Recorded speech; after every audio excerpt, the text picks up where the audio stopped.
Morning. How's it going?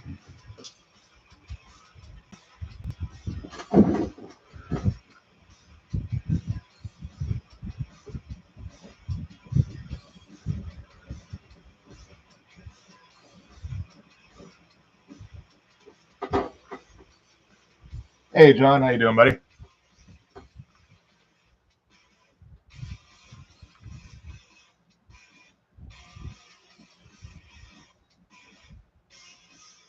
Decided to get in a little warm up here first. Woke up pretty late this morning, so still a little foggy.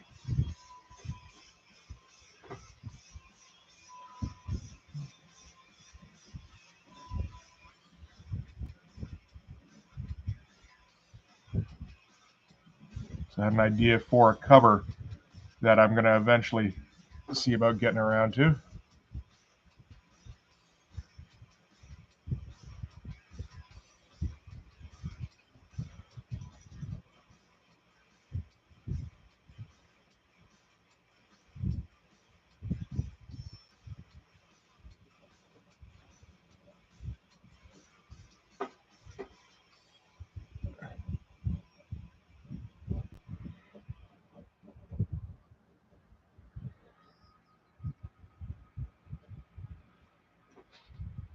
Hey, Chuck. How you doing, man?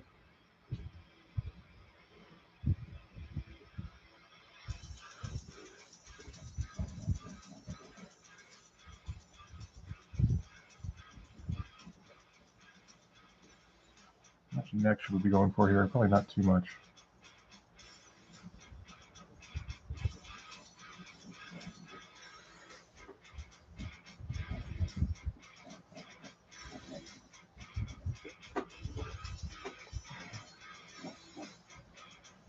Big old fucking tree trunk legs.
It's on here, yeah.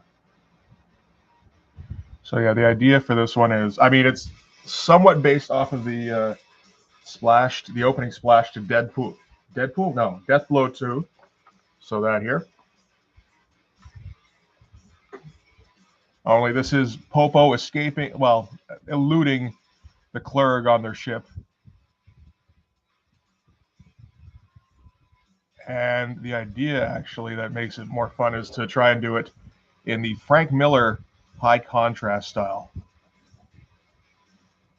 which is something I've tried, I think, once before and was able to pull up a little bit. I'd like to see if I can do it a bit more now.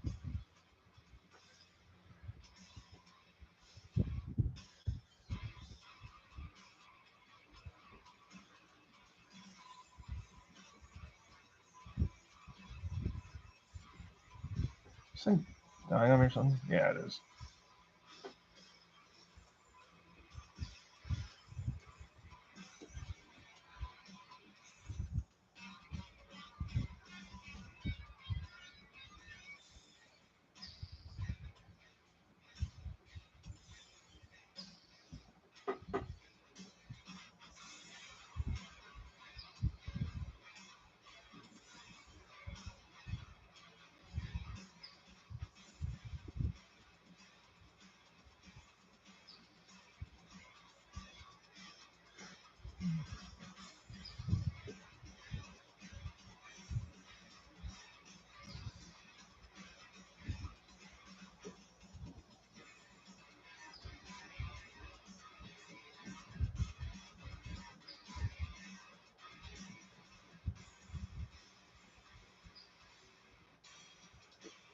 feel like everybody's hair is getting progressively bigger as this series goes on.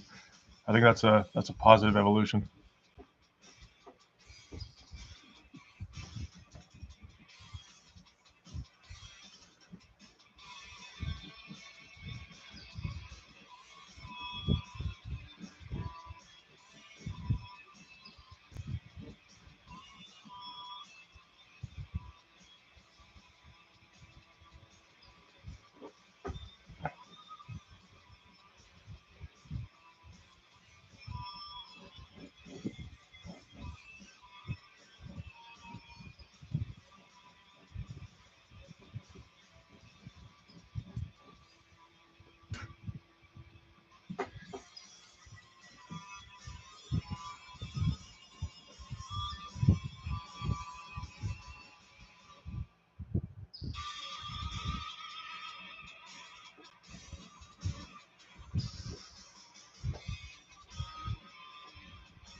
Well, I should go straight down, actually. There we go.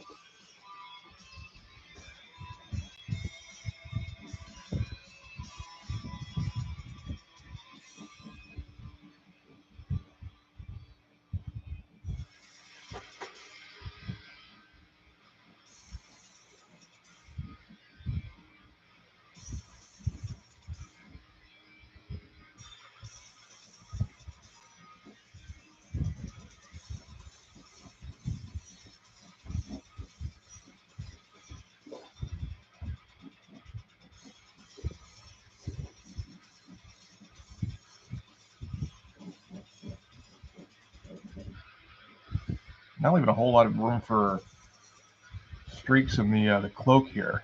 It's interesting. Hey, Mighty Geek, how you doing, man?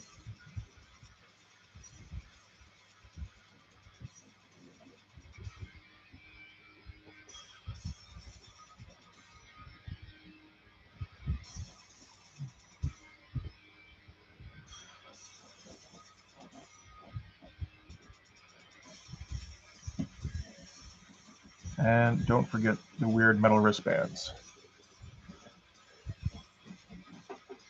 They're kind of Popo's equivalent to like Battlestone's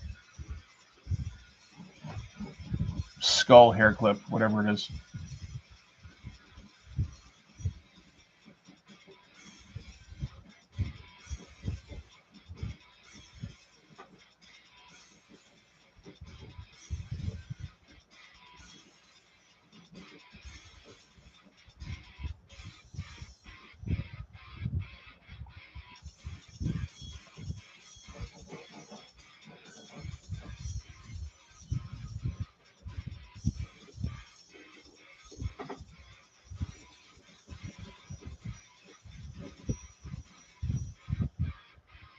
What am I doing for rendering grips these days?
I feel like this one should be up here more.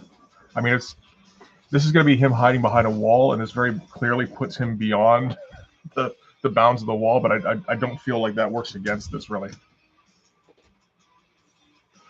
This is, well, I mean, I've got. I'm trying to think, how many covers do I have so far? There's a cover. There's a regular cover each for issues 1, 2, and 3, and then issue 3 also had 2 variant covers. This is a cover for issue 4 that I'm thinking of doing as like a variant.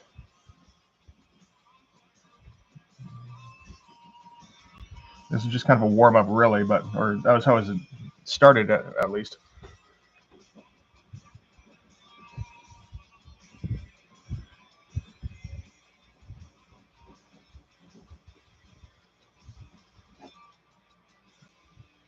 Does that make it any better? I don't know that it does.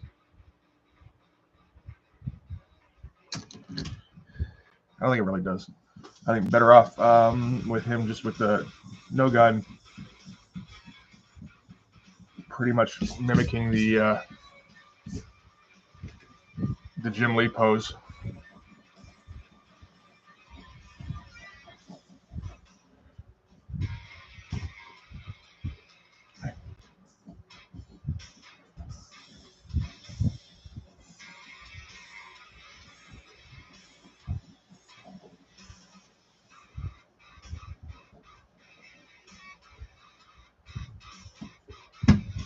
Yeah, it's a little better.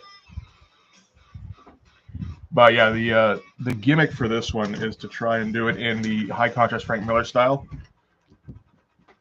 not the high contrast Jim Lee style, aping Frank Miller.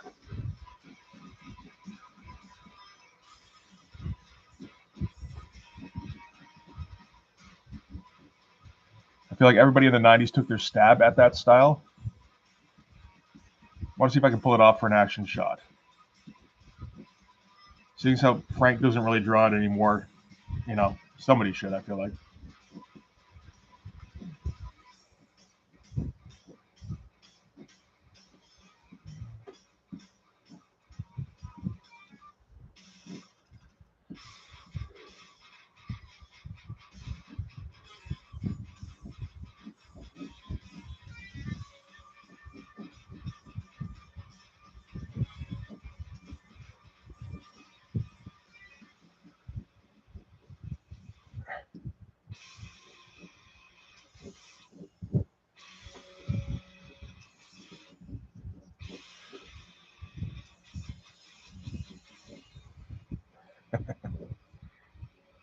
Little mini Doctor Strange collar. I just got that fucking thing again. I did too. But I like to put off the cover for the until the end of the book.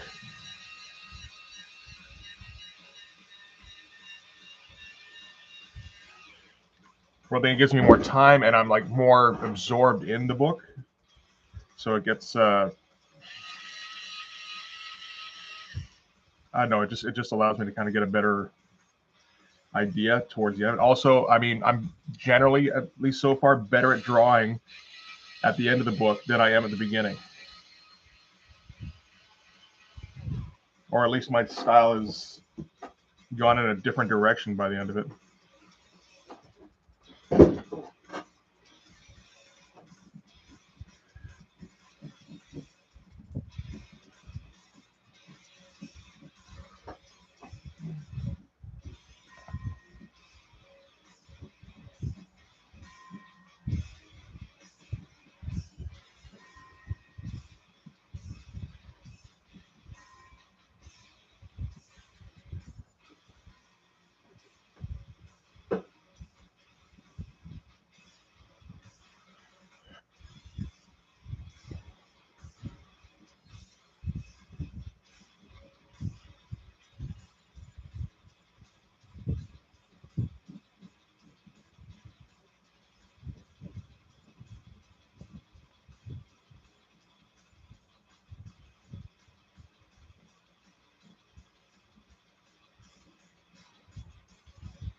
Yeah.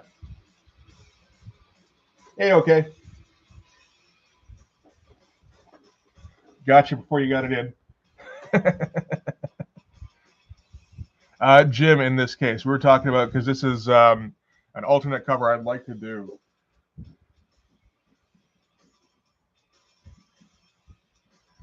For issue 4. And kind of based off of the opening splash in Deathblow number 2. So that one there. A little less lungy. But going for the high contrast Frank Miller style, this is the third time I said that. It's going to keep happening all day. But the high contrast Frank Miller style, not the high contrast Jim Lee style trying to ape Frank Miller.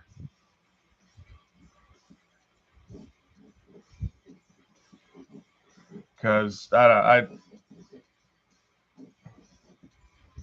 don't like the way Jim Lee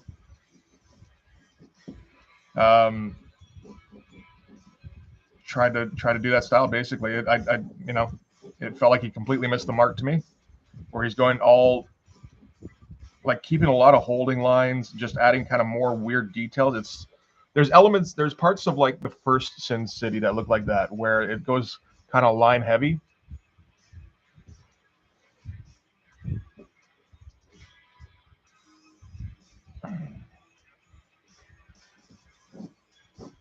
And yeah, Popo, at least on the cover, is not a very good hider.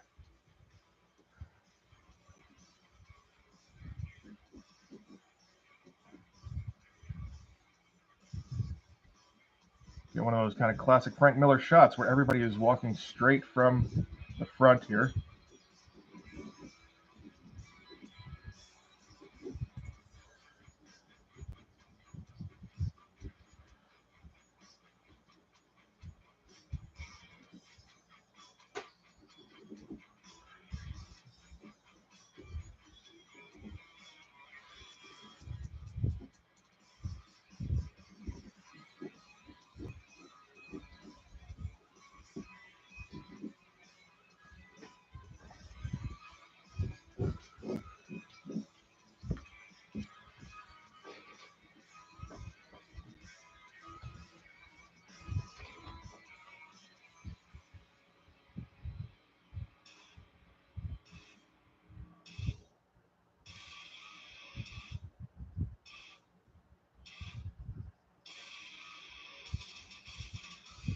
I don't know if this makes a whole lot of sense. This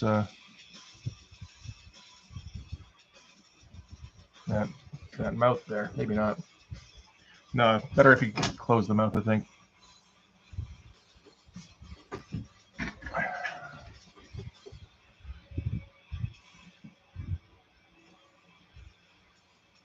Yep, more determined.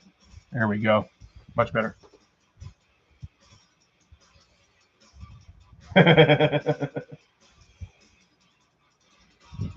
Yeah, you could always go for the high contrast. I mean, really the place for that is the 90s challenge, since that's kind of what started all this.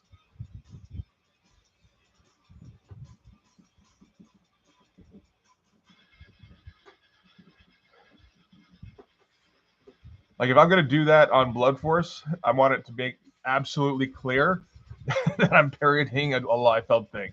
It's like, don't anybody think that this is me trying.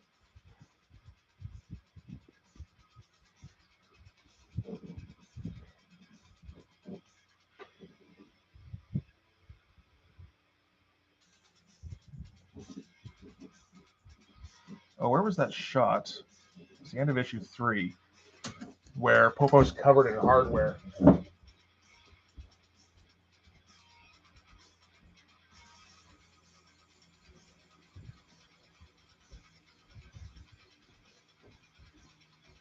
Try to mimic that a bit. I have tape around here. Where are you?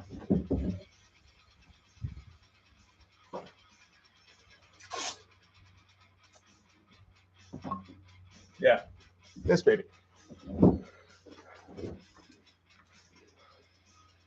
We'll just cut out the swords for now because they kind of conflict with what we're doing. But I do like the Celtic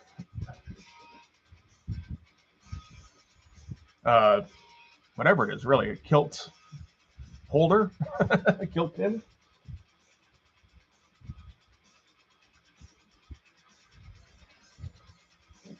Yeah, by all means, try the Rob Liefeld not a style.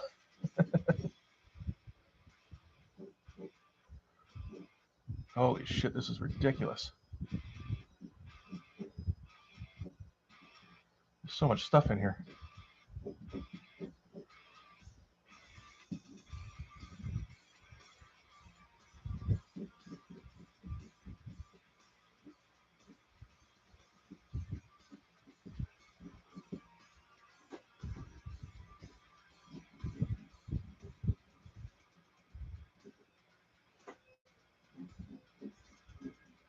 But this is also kind of appropriate to the death blow photo or splash, because he does have all sorts of fucking pockets and just accoutrement.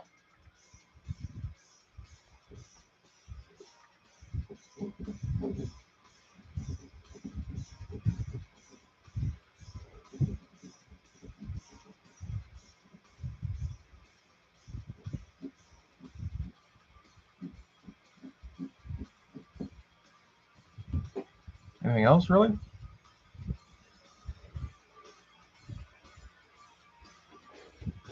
Hey, Enriven, how you doing, buddy?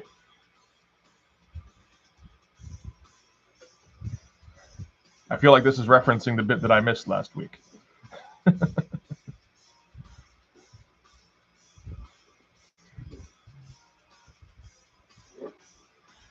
feel like you should have a knife somewhere here. Just like completely unnecessary knife. I'm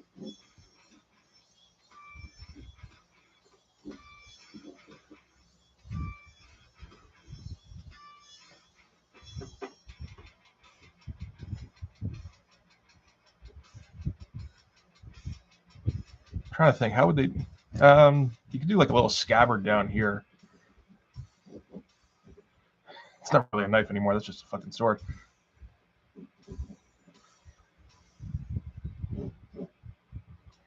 Does that kind of work against it? Kind of feels like it.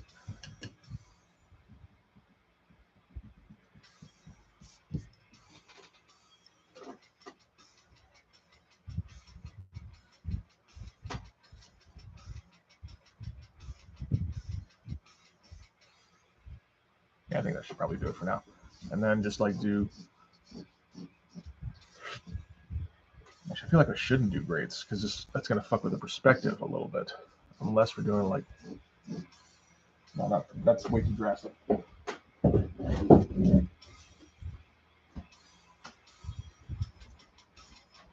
But like. The vanishing point is somewhere down around like the knees.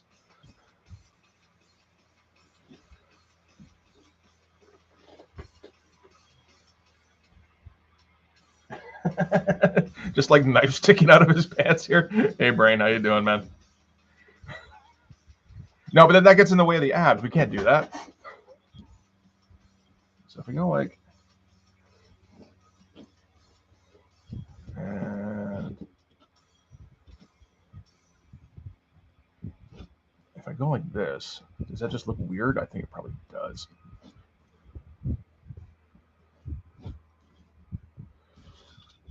Oh yeah, it does. Yeah, you can't do that. I think you just got to do that and hope it doesn't conflict too much. Helps that Popo is just a gigantic, just blocking everything out here.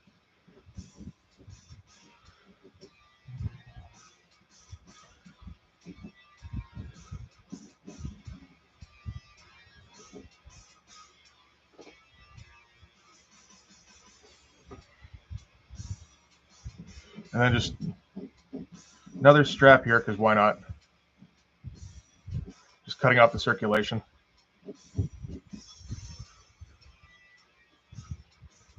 That's pretty good. Now,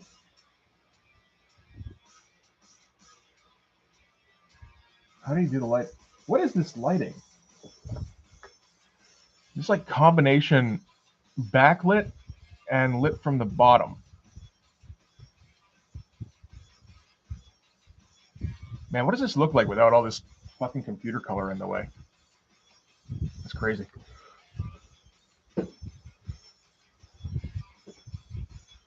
So I don't think we would want to do lit from above exactly.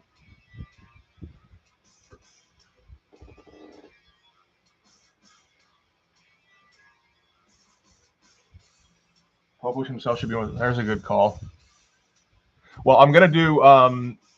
I do like the black. That's a good idea. And actually, yeah, don't even bother putting any background down here. Just have it as like a strip of black. That is, I like that quite a bit. Maybe like a string of lights or something. But that would be about it. But yeah, this would be a wall of white, but then have like basically put some grates in behind him here to kind of pop him out from the wall, and have something for him to be contrasted against. And I mean, just grates are thematic, right? Not so more like just like holes, more like a cheese grater, if anything. Different kind of grate.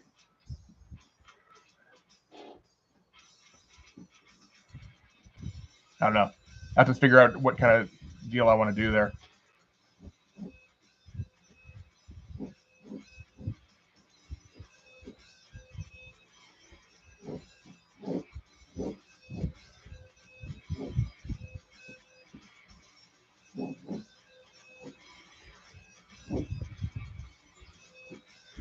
Really make this thing looking like a cake here.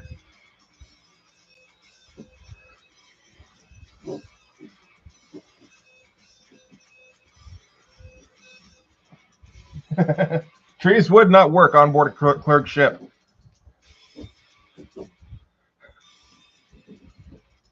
This is not Mordor. The only context for trees on a cleric ship would be if they were like processing them for something. And we're not doing that here.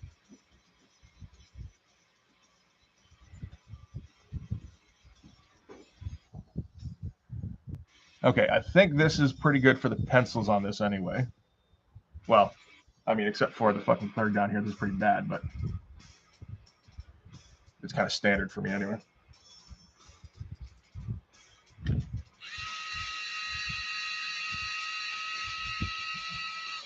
Let's see if we can do something about that. We do try to go a little bit more detailed than the covers usually. So I think what I'm going to do, I'm going to leave this for now. And try to find my Sin City trades so I can study for next week.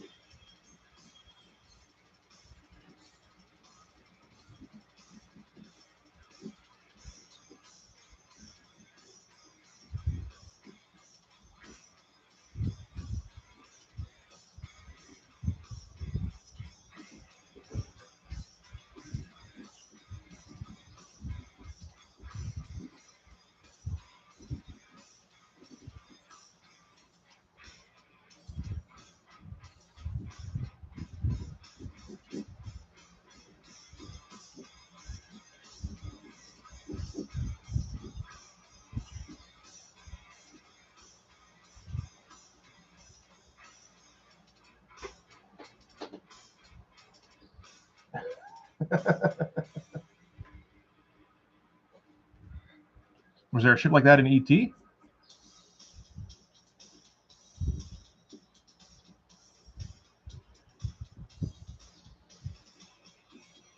don't think I've seen ET in like fucking 40 years.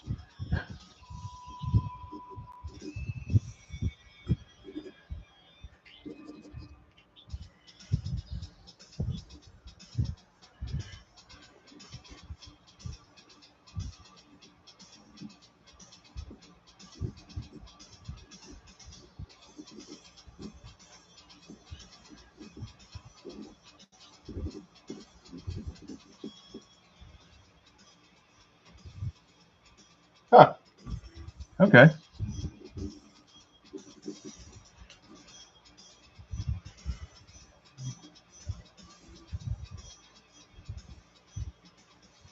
what kind of shocks me is that they haven't made an ET remake. I know they did a re-release a few years back, but or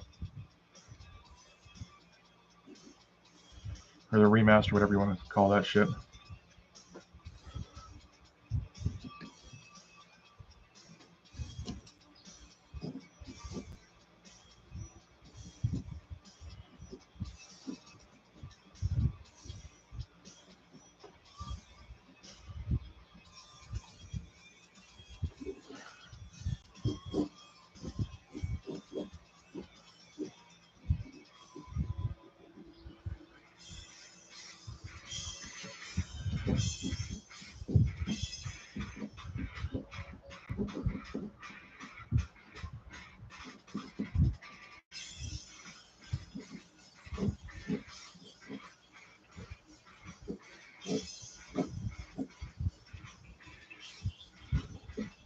Yeah, I think that'll do okay for now.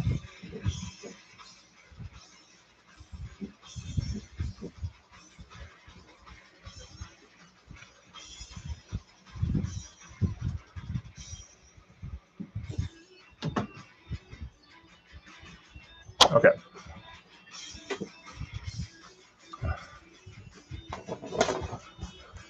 Oh, get back.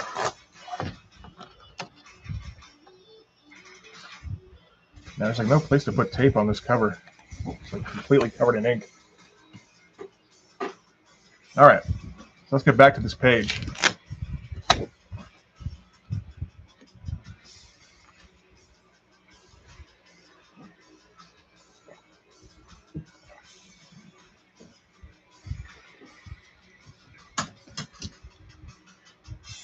If we're going to be inking it with my glove again, there we go. This is getting to have more and more of a regular spot.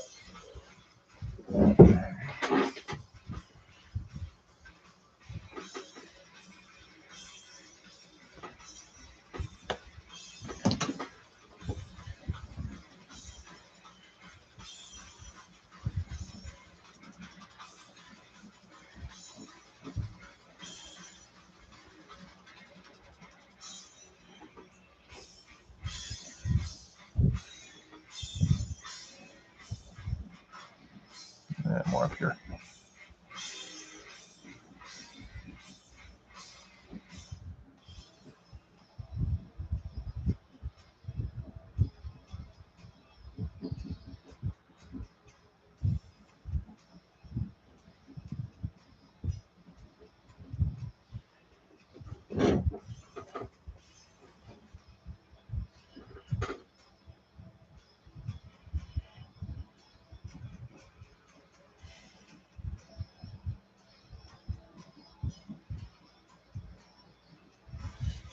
So which one of these guys is going to be drooling? I think this guy here. This is the guy who just can't control himself. Everybody else is containing themselves fine.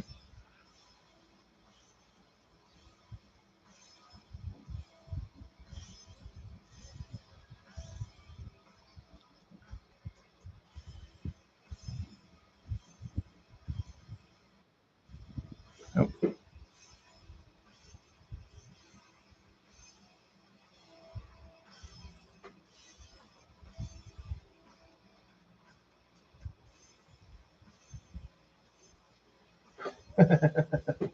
Exactly.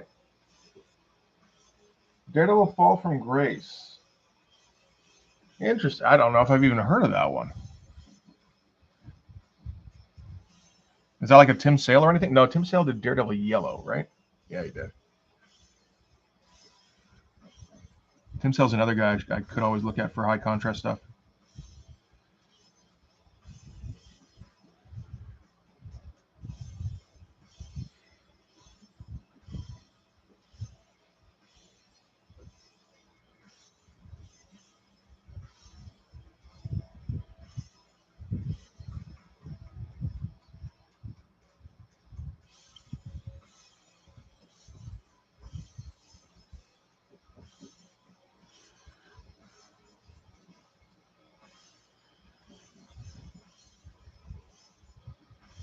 Oh, I'm gonna have to look up back muscles again. God damn it.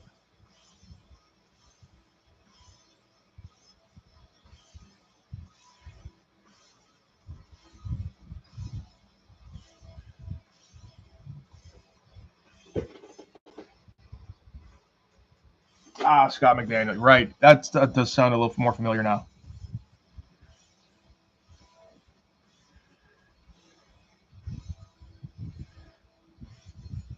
Just don't forget that's a metal arm.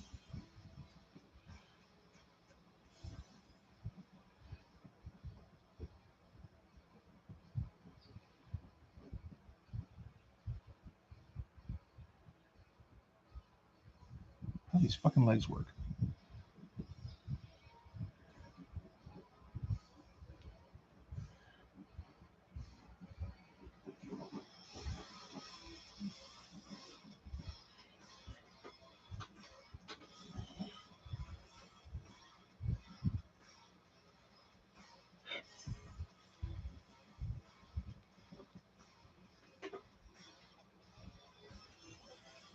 Sounds good.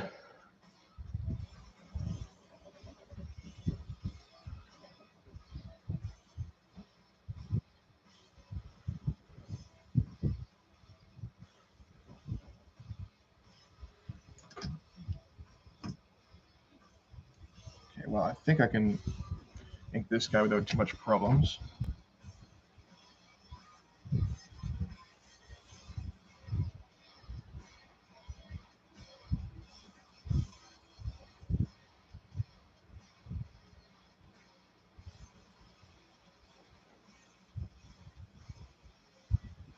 And we generally go past the brow.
I I think we established last time the clerk just kind of looked the other way on drooling, if I recall.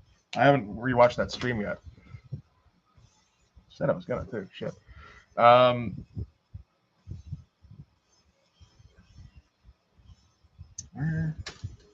02 maybe. Yeah. I think in terms of the clerk, they'd figure it just happens. I think there's also an element of like unspoken awkwardness, where I don't know, like the kind of thing where really you can't help it, and like they all know it. Some people can control a little better than others, but there's still that element of judginess if somebody does drool a lot. They just do it silently.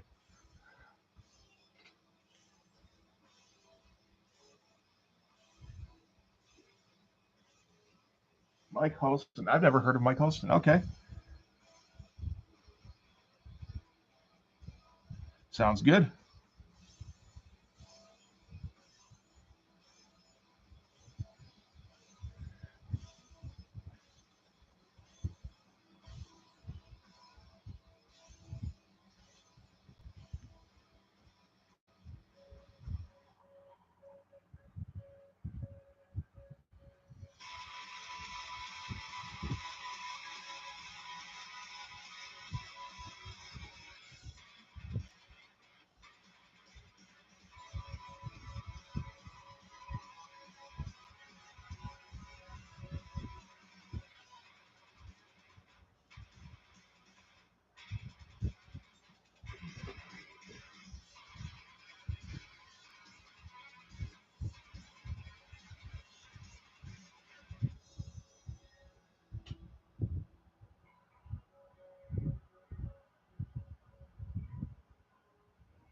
just totally doubled over that, didn't I?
Let's see here.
And let's go overboard with some rendering.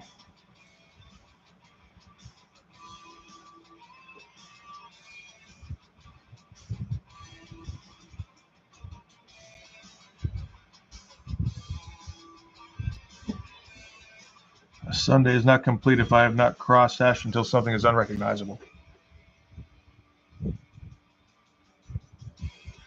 That said, if I don't finish this page today, then that's actually a bit of a problem. I can't take 3 consecutive weeks on a page.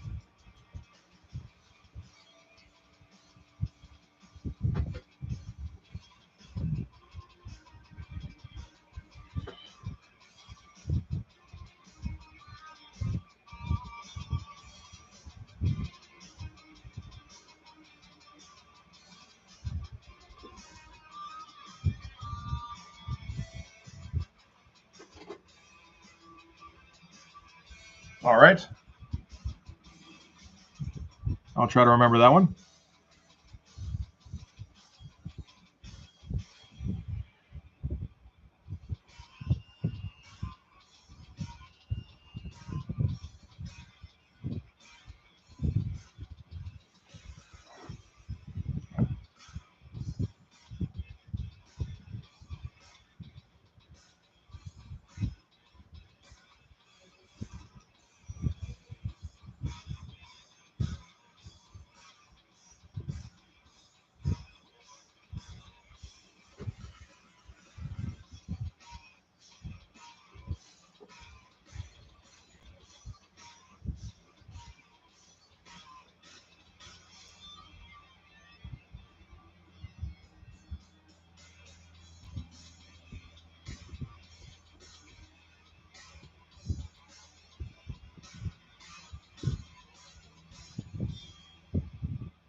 I think I would be like unjustifiably happy. Oh, where's the microphone coming from here? I guess this is. I think it's a little too late to plug in my actual microphone. I forgot all about it this time. But yeah, if I had a 2 copies of Darker Image, yeah, it would just be like, there's no reason to be happy about this, but I would be anyway.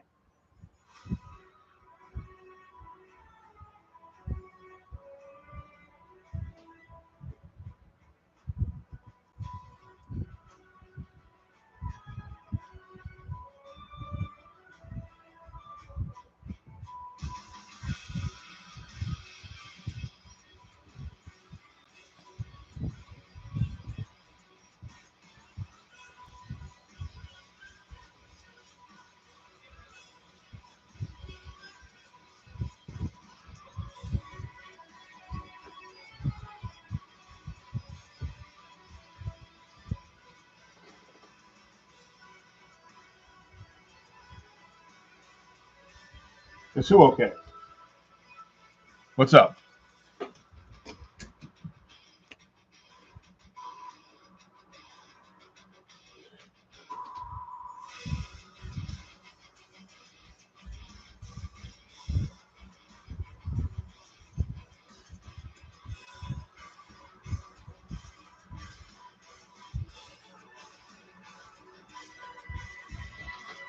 Let's see here.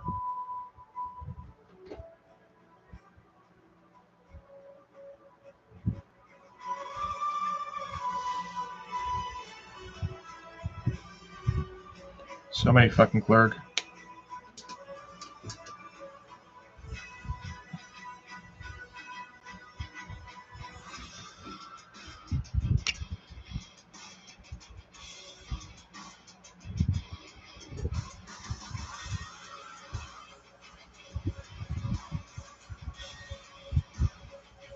It's gonna be basically the exact same shot except from a further distance.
So make sure everybody's still good. I didn't accidentally pause the chat again.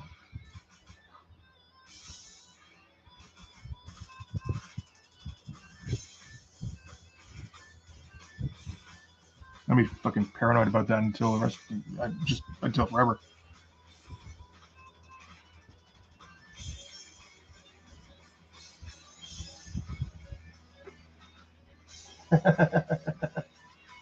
Uh-huh.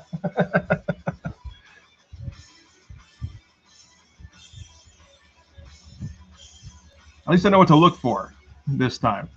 If you know, the talking stops for a long length of time.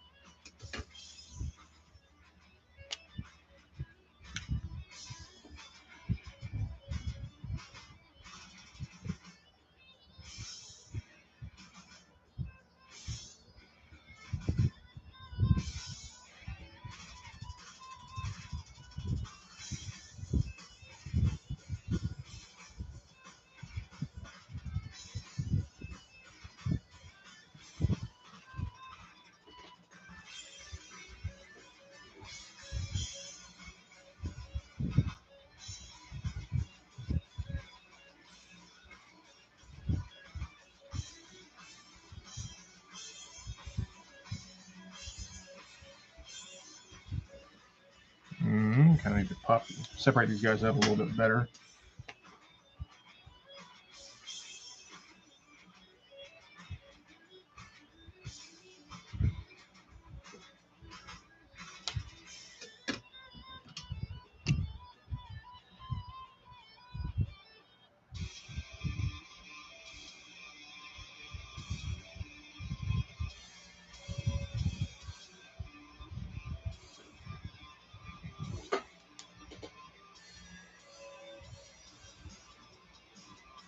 Well, I mean, it sounds like John just about has his done.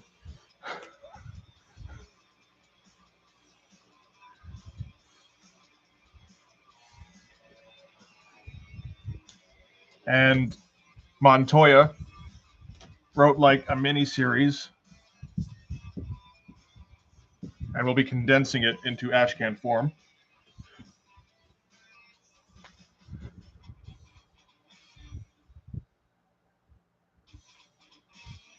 As far as I can tell, everybody else is being reasonable about it. I haven't done much of anything about it, although I have come up with some ideas I actually kind of want to use now. There was a long time where it's just like, ugh, I don't know. I guess I'm just using the concept at hand. I'd like to do a little bit more with it, but I mean, you know, that doesn't necessarily have to be the case, because like that's the part of the project is don't do any more with it. But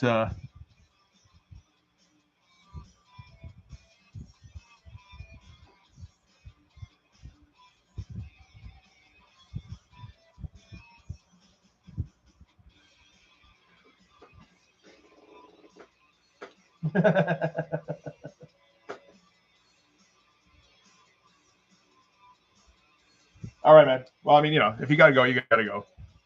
We'll see you around. I'll be. How long we got? I mean, I'll be here at least another 2 hours. So you can make it back. Looking forward to seeing you again. There we go. So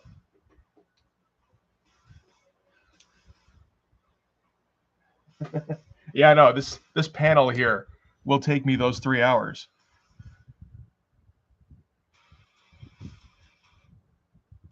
Let's do that here.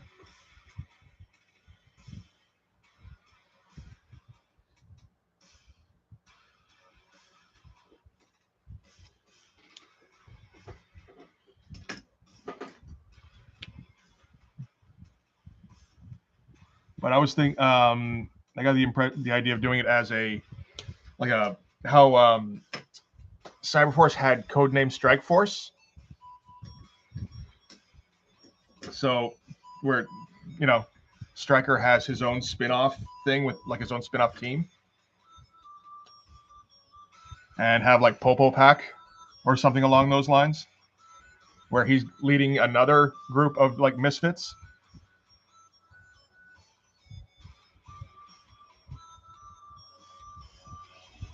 I feel like I'm gonna like just exhaust everybody on Popo is the only potential downside.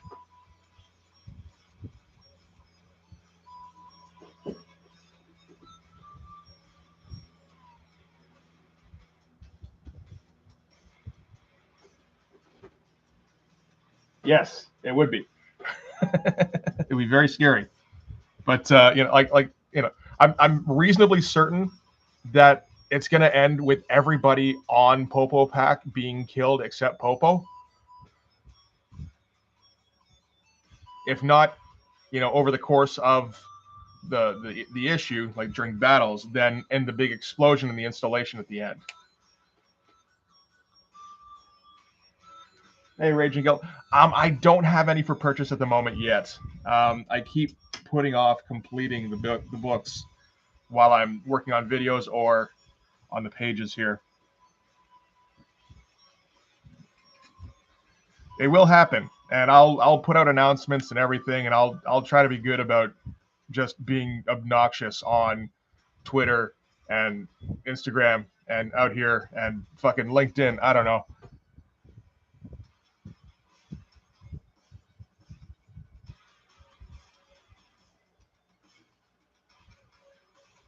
But for the moment, I don't have anything to have a link to give you, unfortunately.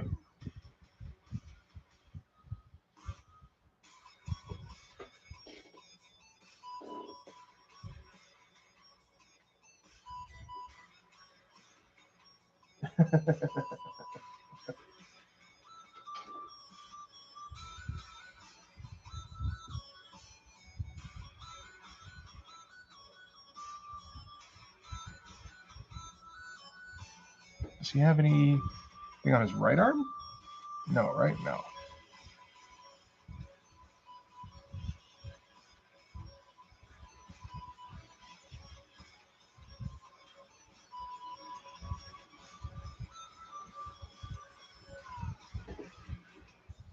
His head's a little oversized, but that's okay. It's the clerk.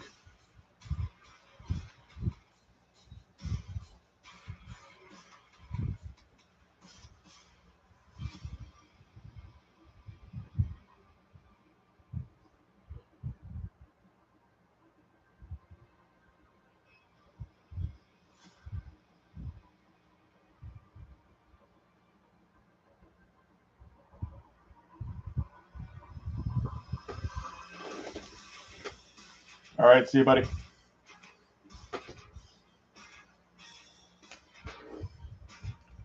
Okay, back muscles. Let's fucking do it.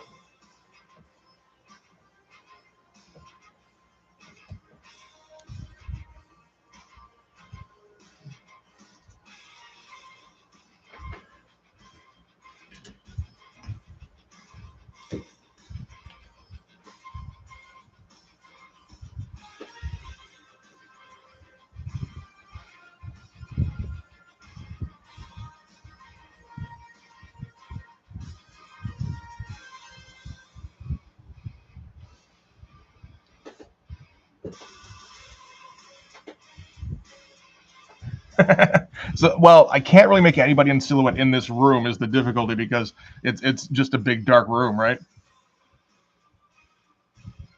I've already got like people kind of popping out of like. That's why I got all these fucking screens everywhere is to try and like get some silhouettes going. But in fact, let's do another one here.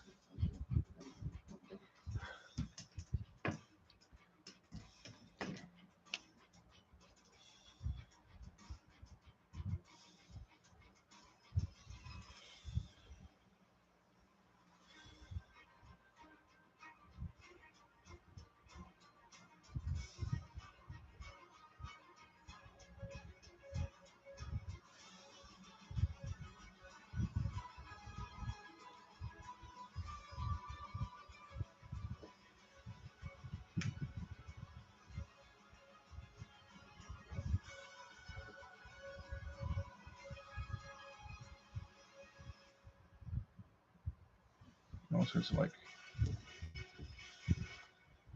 yeah.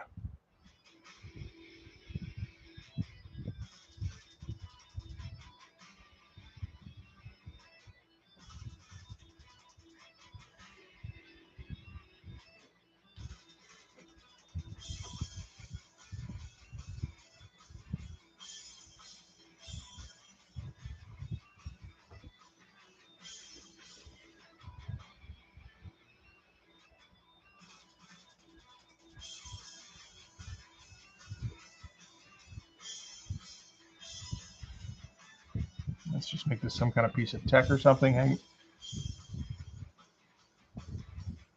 Sure.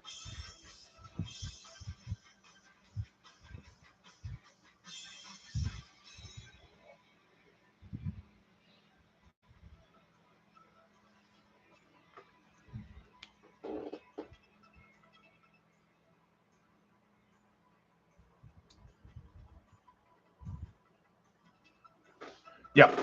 So yeah, huge screen here, backlit by more screens, and I mean, like he's going to be reasonably lit up compared to everybody else, so he'll still be kind of the focus of the panel.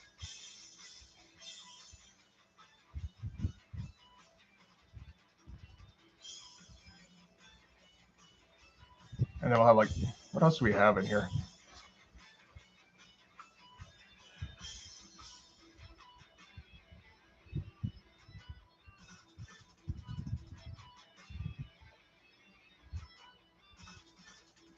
This is going to be very random looking.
Yeah, I thought you might like the drool there.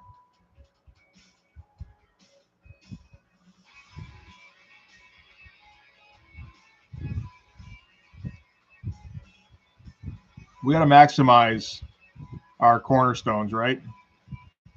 So, I mean, there's certain things on a clerkship you can't do, like trees. But you can't, you do go overboard with greats, and you're going to have some drool. So,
oh, yeah, there's always the problem of how do you fit a clerk's leg into a chair, which we will be ignoring as often as possible.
Hey, Josh and Sarah. Well, thank you. I appreciate that you like the channel. Let's see. Give me a second on the rest here. Okay, James Gunn with the DC Universe. I don't think it's going to matter. I think people are burnt out on superhero movies. I think if you try and do essentially Guardians of the Galaxy over and over again in DC, I mean, there's going to be some hits and misses. The Superman looks fine to me. I mean, I see next to nothing. I don't go looking up this shit, so we'll see, I guess.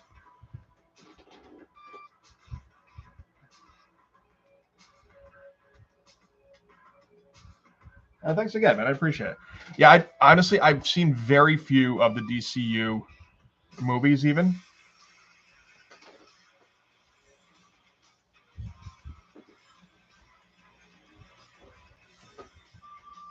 I saw Man of Steel, and I saw part of Batman v Superman, and fucking hated it. Just made me angry. I don't think I watched Wonder Woman. Any of them, Wonder Women's.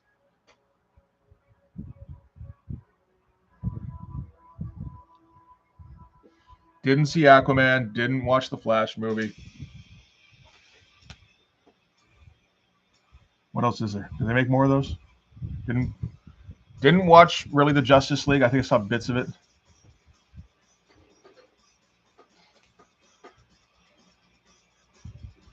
Never a DC fan growing up, and it's like it seems like they've been one step behind this whole time with the movies, so it just didn't seem worth watching them, to be honest.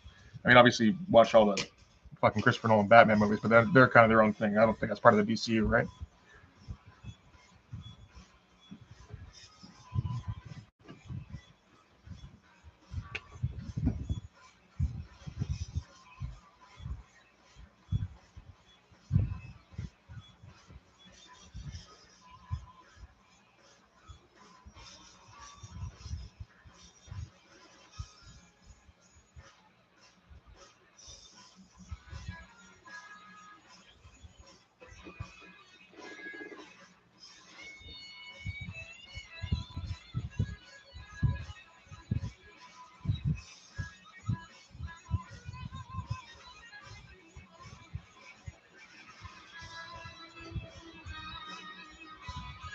DC struck me as like desperately trying to play catch up ever since Marvel started making money. The problem is they weren't willing to go at it the same way Marvel did. And I mean, even at that point, it would have been too late to catch up, right? Because Marvel's the instigator on superhero movies. Well, big superhero movies anyway.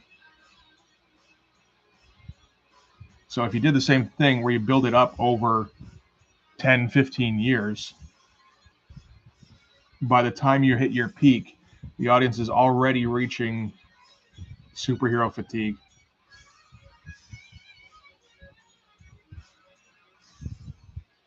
So maybe they didn't have a choice but to go about it the way they did.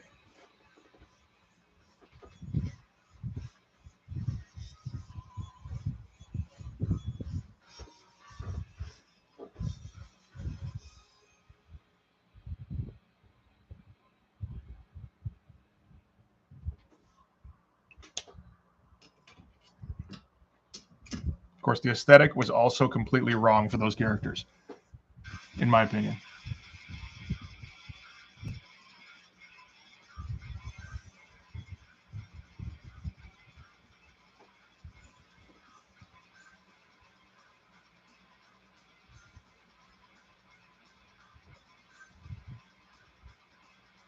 Because DC characters are, for the most part, goofy. Like the concepts are. I don't know what the characters themselves, probably not in most cases, but they've held on to a lot of like characters since the Golden Age in some form or another. And like to the point now where I don't think you can put most DC characters in a movie and have them be taken seriously.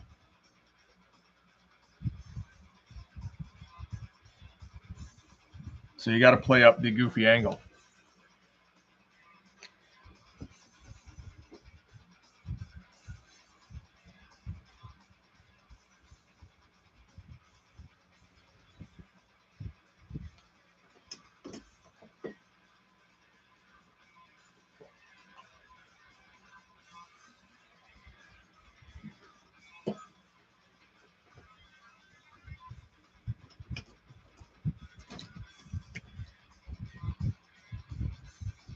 I assume nobody will agree with me on that, though.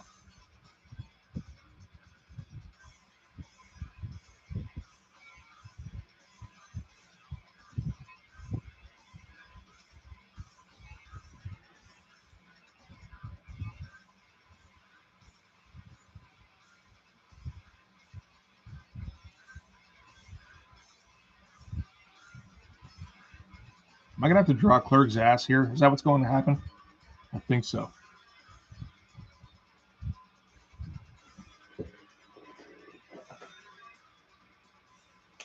Yes, that's what I keep hearing, is that the animated movies are pretty good. And that's a good place for them to move into, actually, and try to take over.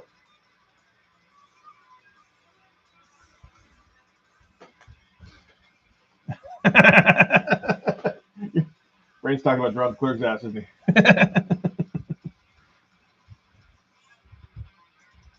that's the thing. They spent way too long trying to beat Marvel at a game that Marvel had already won by like years. But by going into the animation side of things, where I feel like Marvel is just starting to pick up steam again with the X-Men series, and I mean, I know they put out other animation movies, but it feels like they don't get the same kind of play that DC animated movies get. If DC focuses heavily on that being their main output, I think that's where they can make a real impact.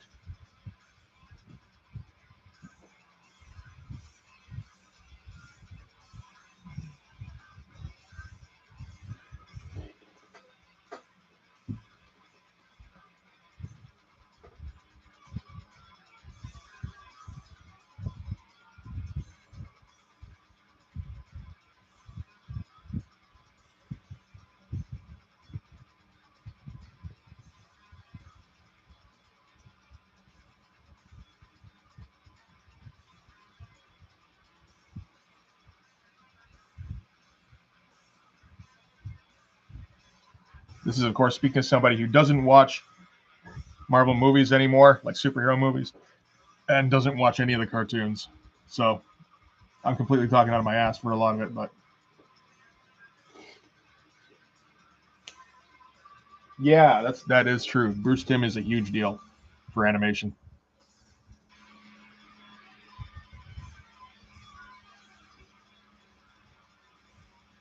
I gotta say though, the X-Men cartoon was an impressive kind of counter-strike. What are we doing here?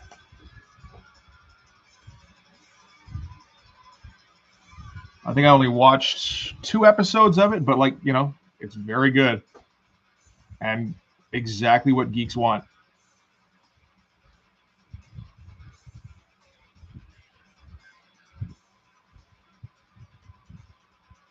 I'm not sure if I can say it in a way that doesn't sound disparaging. I didn't intend that disparaging.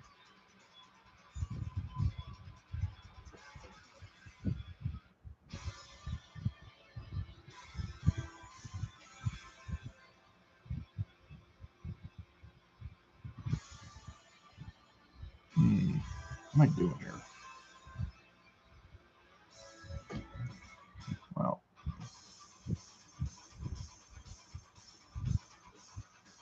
that'll work.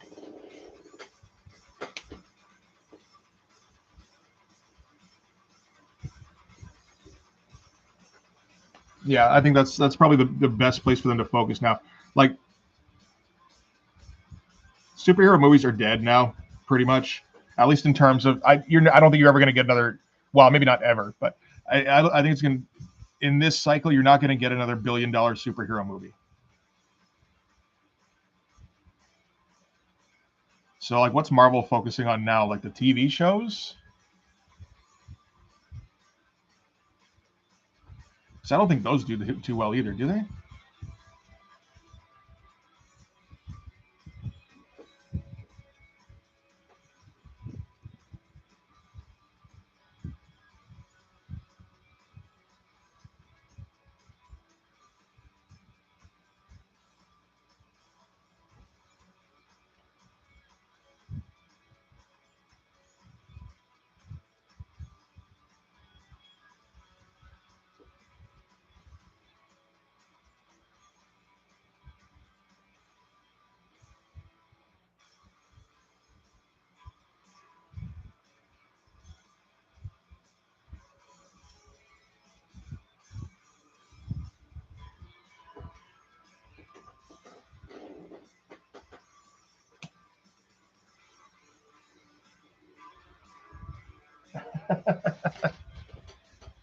Blood Force will be an indie comic, I would say.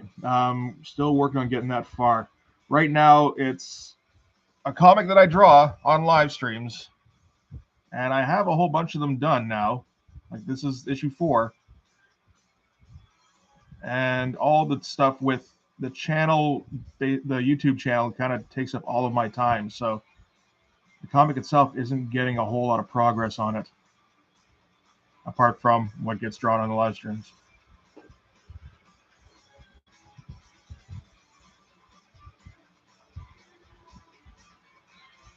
I think I could probably take a, like ease down production on the channel and it'd probably be fine. just haven't done that yet.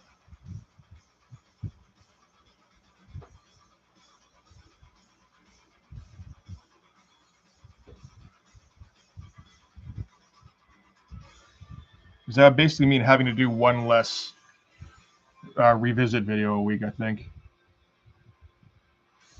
The commentaries and the speed art videos take no time to make, relatively speaking.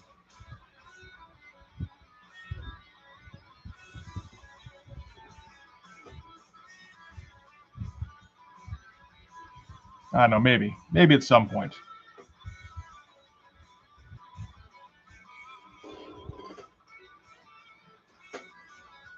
Yeah, Wolverine Deadpool is gonna. Yeah, that is true. I forgot about that one. I guess that's coming out fairly shortly, eh? Like in a couple weeks or something, or a month. Yeah, that one's gonna be a fucking monster, I'm sure.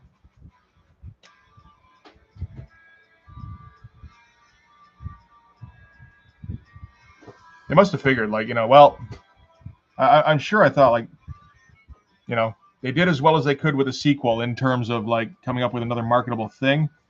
But there's, you can't come up with a third movie and have it still be incredibly profitable.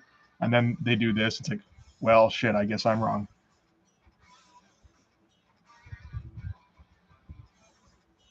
This is like the one thing that everybody wants to see. Regardless of if you're a superhero fan or not.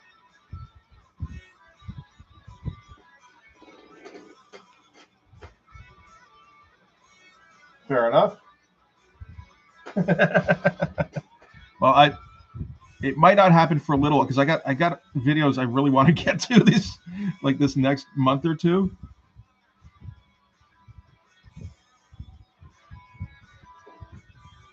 I've got like a whole lead up to a specific crossover that's starting not next week, but the week after.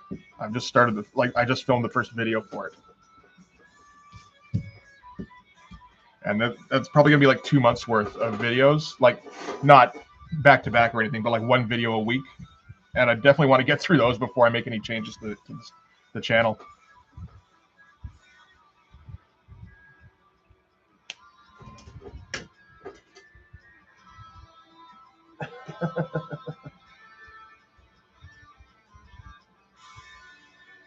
And Josh and Sarah, either one of you, asked how I came up with the idea for the comic. This came from discussions I had with my brother,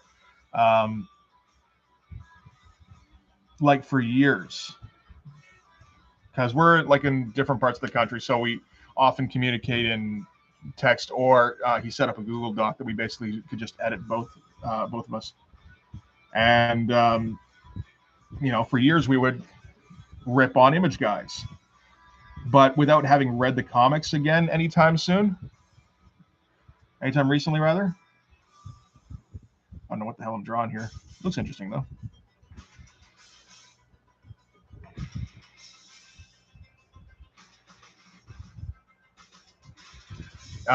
So we're both a little bit, I don't know.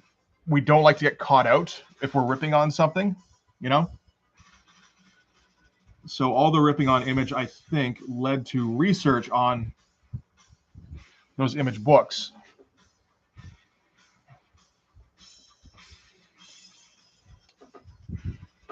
That's an interesting little gadget-looking thing there. And yeah, so then it's like, and that led to buying some Image books. It's like, oh my God, I got like Youngblood 1 through 3 now, and Brigade, and like all this shit. Like, this is crazy. And reading them again and going like, this is ridiculous, and all that kind of shit. And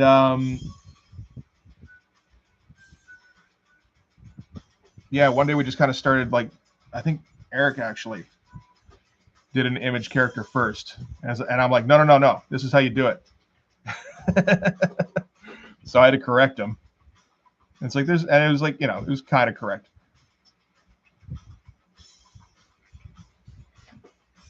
And that just led to coming up with characters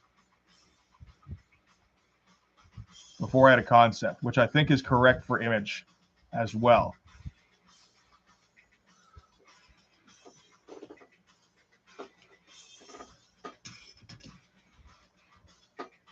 So like Hawkstab was like first. Hawkstab is the first Avenger or whatever.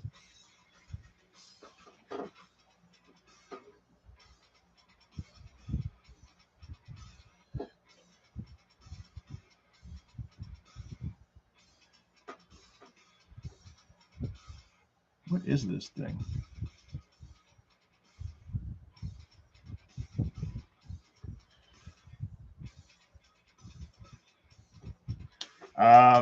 Yeah, the first run was Hawkstab and Popo and Firebird. Those were in the first batch of names. And then I think Eric came up with Shock Block as like a joke, and I'm like, okay, but I'm using that for the comic, so just so you know.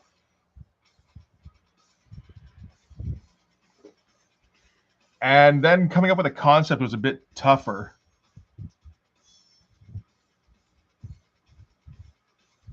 I had one at first where they were like a neighborhood watch, essentially. I don't know where that was going to go. That's the thing. Was like, you know, I like the concept struck me as a little funny, but it's like I don't know where to take this. So I don't think I can use this. It might just be something where they're a strike force, and you know, Max Streamus is an alien lady, and she's trying to like bring her refugee race to Earth, that kind of thing, and that's exactly what it turned into. Mostly because I could see ways to turn that into future storylines, whereas with the other thing I couldn't.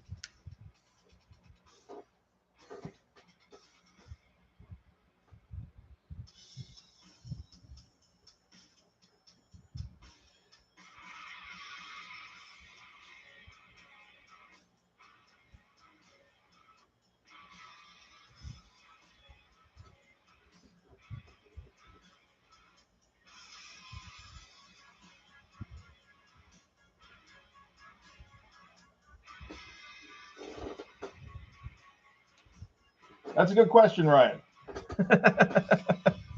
I have not done it yet, so I couldn't tell you. I mean, unless you talk about like the way I do it, which is basically just draw comics, and that's it. None of it. I don't have anything published.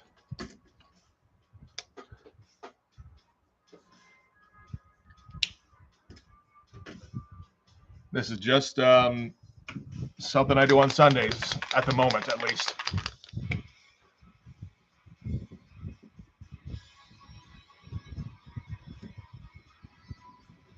But like, drawing comics is the one thing that, you know, not a lot of people end up doing because they get all hung up on the details.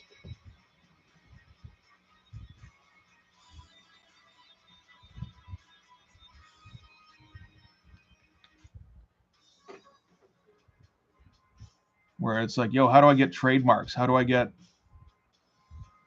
what is a run cost? How, like, you know, if I want to get like 5,000 copies, how do I get seats at a convention? And it's like, well, where's your comic? And they usually go, what? It's like, okay, well, that is job one. Draw the comic.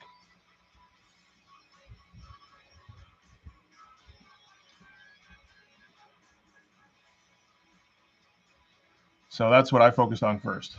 And I figure once I have, because everything else like is kind of ancillary to that.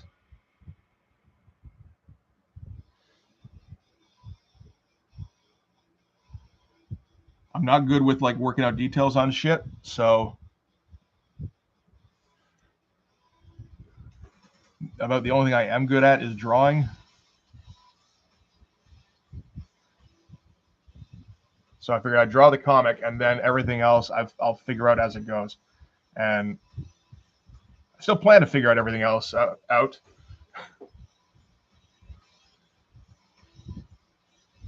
Hasn't happened yet, but you know. I imagine eventually.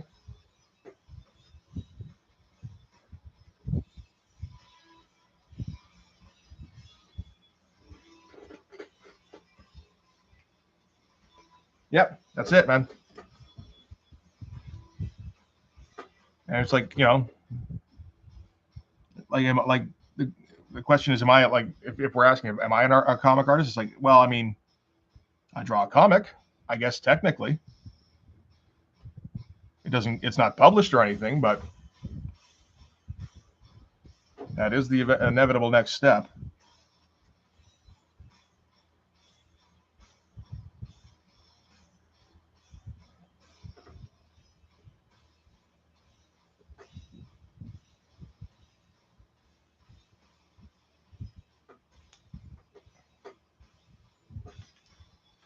Yeah, anytime, man.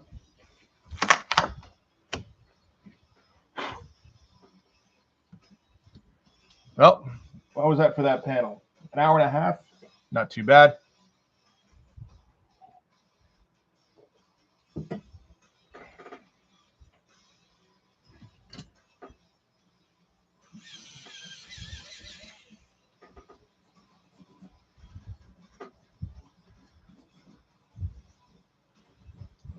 That was one of the cool things about doing that live stream with Rob. Just talking about that because I mean Rob's a dude who's like extremely prolific, and I had no idea how prolific he was.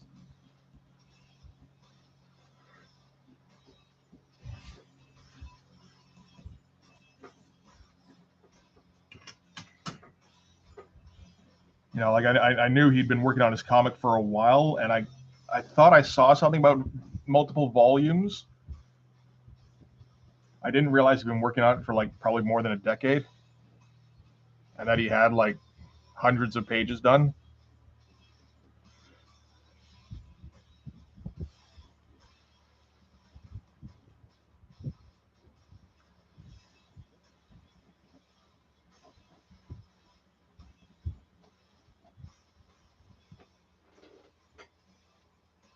It's kind of crazy, but I mean, it does kind of put us in a similar mindset of, at least of, you know, you got to draw your comics if you want to try and be a comic artist, and that's it.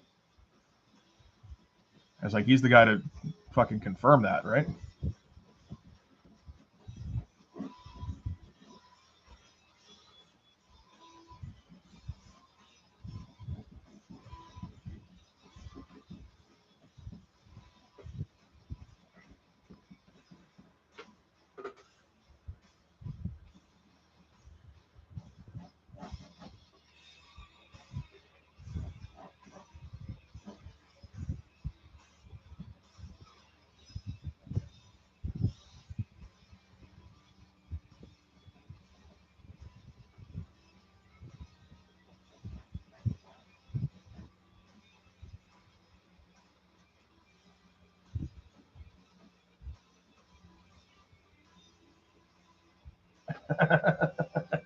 Oh yeah, and there's nobody more prolific than Liefeld. Although I mean, yeah, that's not entirely fair because Liefeld is far more prolific than I always originally think. I'm always discovering another series that he did that I had no idea about.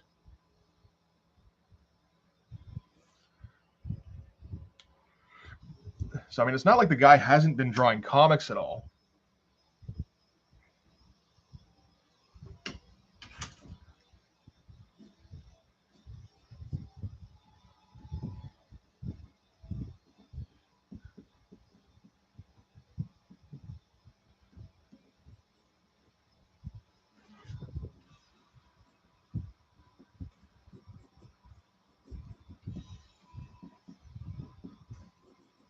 That's the thing. I mean, like, I rip on Rob's work ethic, and it's like on the page, yes, but in terms of amount of output, I don't know.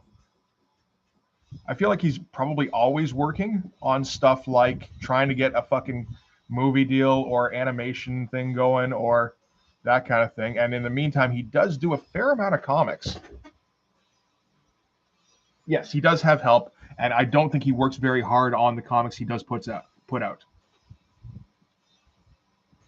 think they're very, very basic in terms of the amount of Liefeld in them.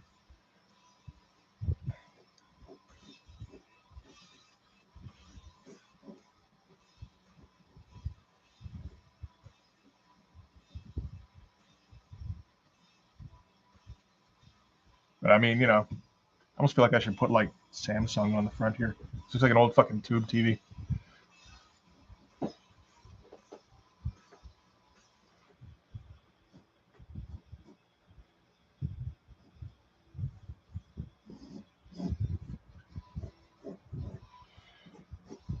But from his perspective, like it's, I hate the attitude of like, it doesn't matter how much work I put into this.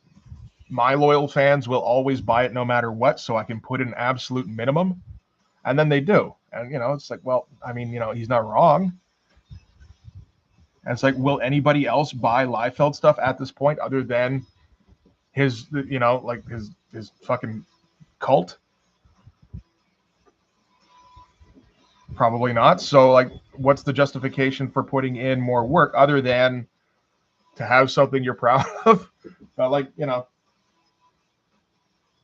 I guess his measure of success on that is far different from some of us. I mean, it's a guy who has made literal millions off of a single issue of a comic book. So, like, his rubric is going to be very different. And Jay would be very happy to hear me use the word rubric, I feel like.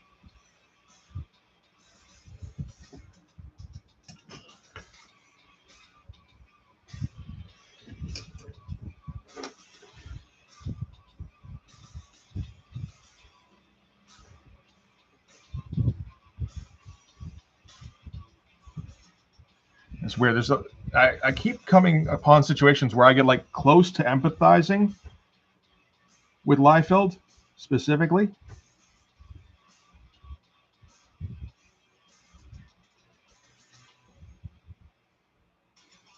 Like, particularly since I rip on him as much as I do.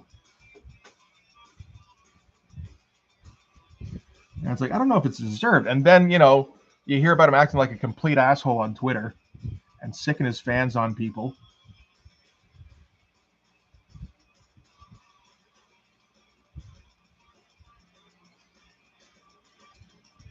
Or ripping off people on Kickstarter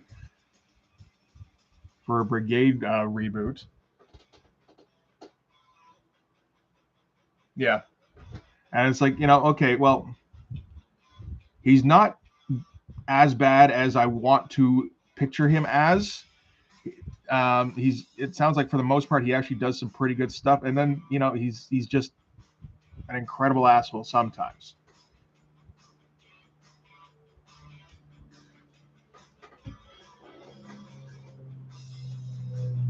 Oh yeah, look up the Brigade Kickstarter, which was from 5 years ago.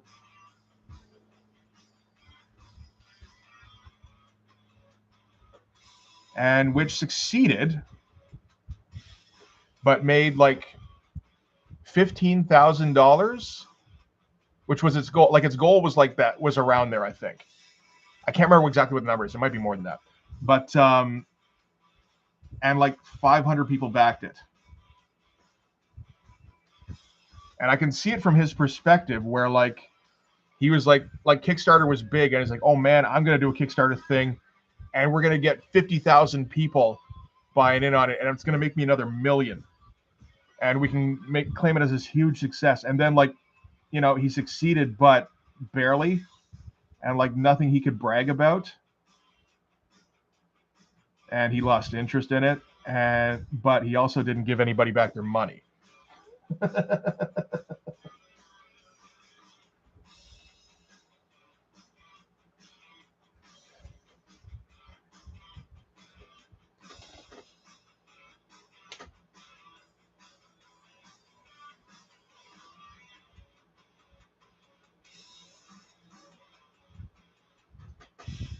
Yeah, I prefer the traditional comic art method myself.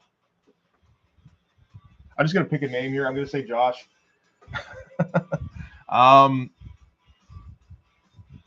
And I think you'll find that most of the people who at least who hang out on these live streams also prefer traditional methods.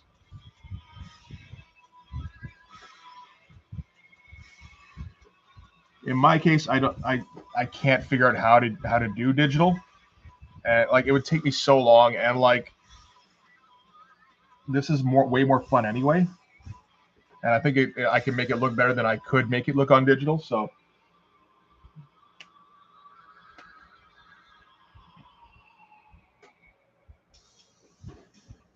this is what we're sticking with anyway. I like the muscles this dude's got going on.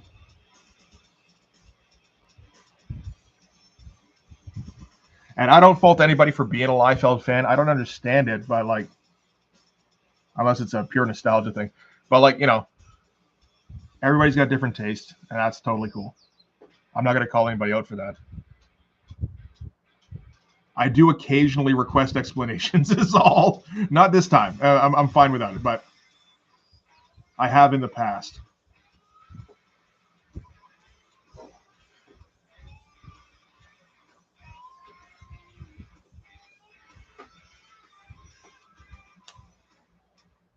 Yeah, and there's like message boards full of people who are just like, it's been 5 years. I just want my money back.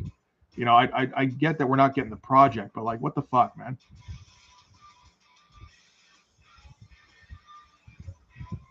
And he just ignores them.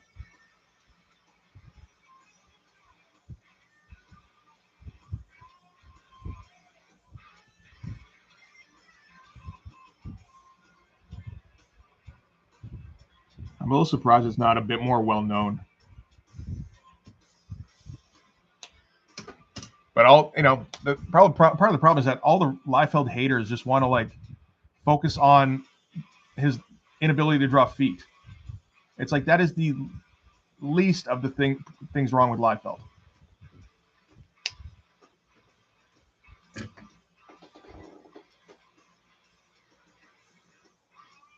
Hey, okay, welcome back.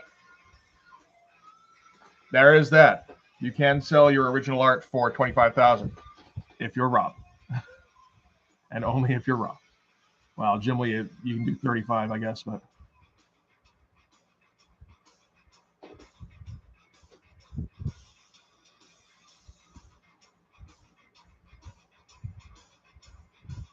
Let's do this all backlit, I guess.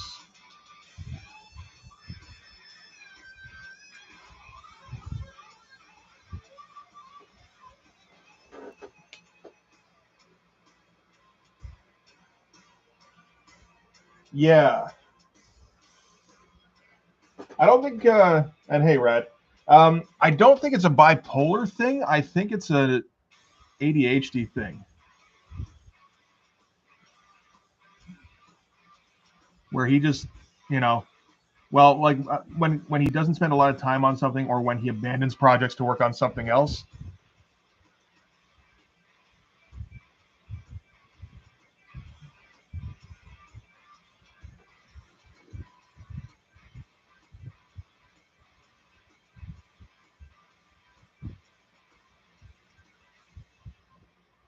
That's how that strikes me anyway.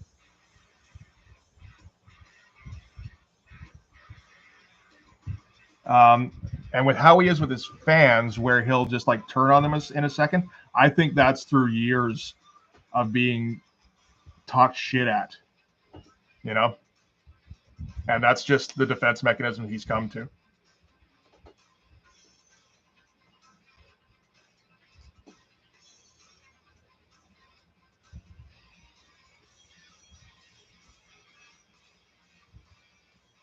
Yeah, and I think that's what happens with Liefeld.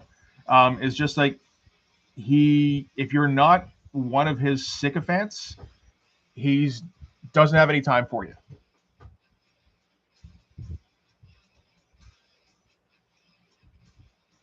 And like, I don't know if you criticize him, or if he said something that he could have perceived as a criticism, where he's just like, I will not engage in people that criticize me anymore.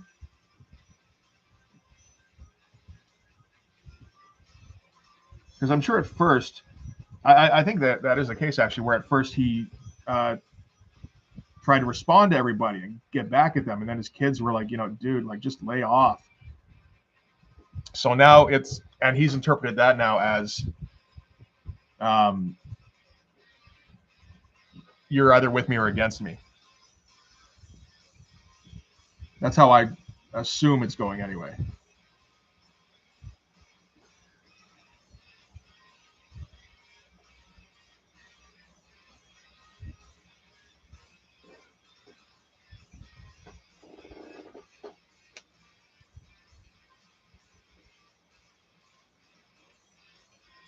Oh, thanks, was Josh? Josh. Thanks, man. I appreciate it.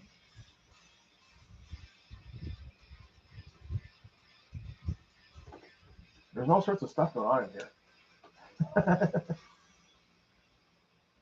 And, oh yeah, the Liefeld method, where he draws on like a Post-it and blows it up. That's something he's been doing since like X-Force, like #1. Probably before that. Like I wouldn't be surprised if there's issues of New Mutants that had that kind of method.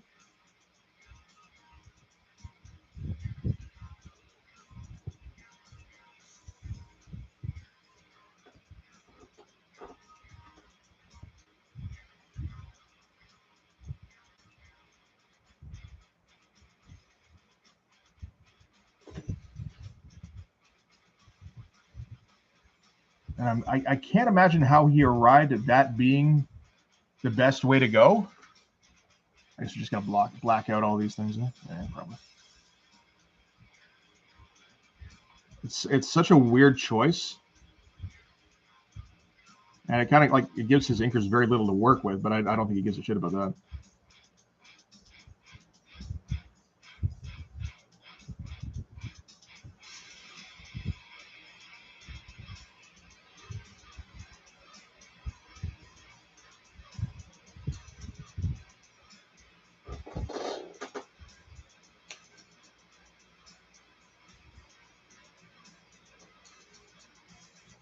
No, he doesn't.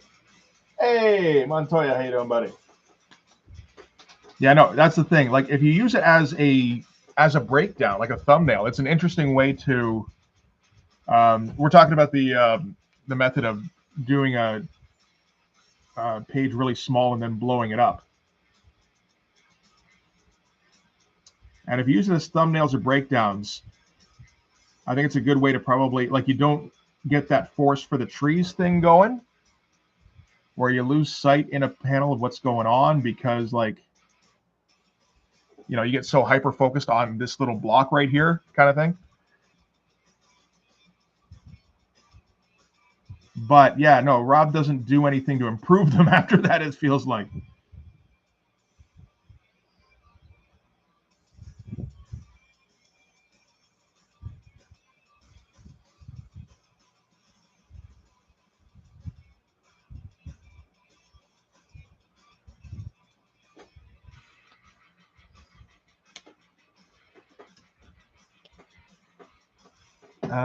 I'm losing track of where all my blacks are going. Oh no, that's making sense.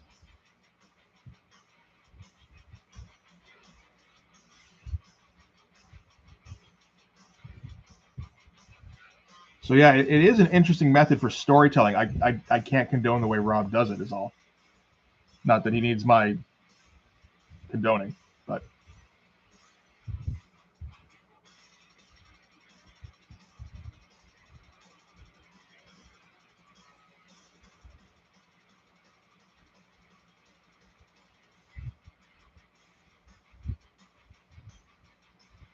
I wonder how many videos I've spent ripping on Liefeld now.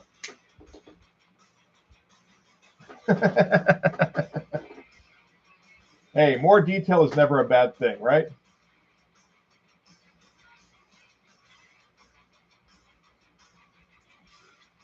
Let's see.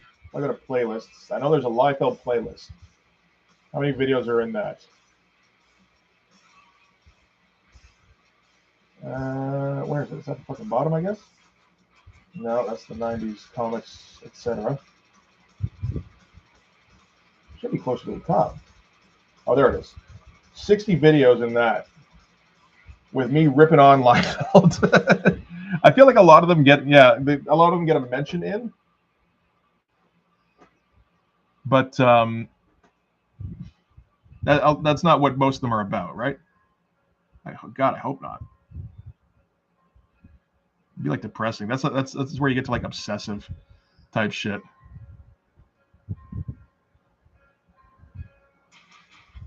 It's like, no, just need to remind you, Rob Liefeld is a terrible comic artist, from my perspective.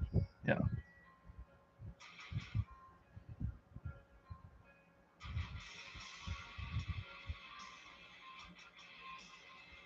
Well, somebody's doing a Metallica ripoff. All right.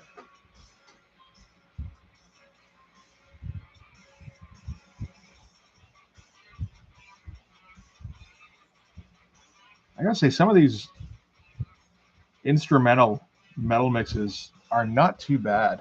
Like, I could just like totally put these on and draw to them, like without it.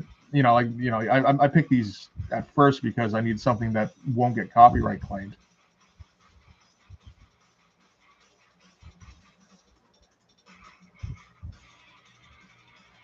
But some of these aren't too bad.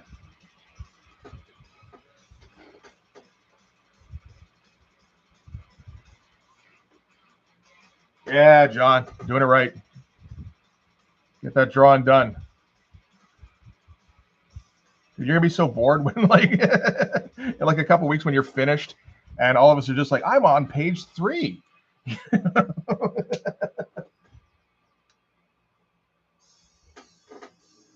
You got 96 degrees going on. I'm sorry to hear that, man. I think we're pretty good today. What do we got? 19 Celsius. So that's probably around like 75 or 77, which is kind of ideal in my opinion.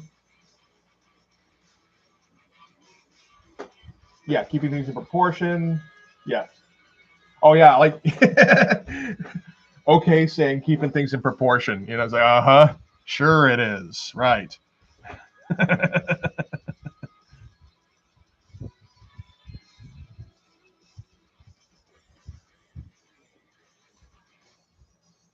103, really? That's fucking awful. I mean, if you can, I don't know, if you can draw, like, I feel like there's got to be ways to get a story going. You don't have to get your own necessarily.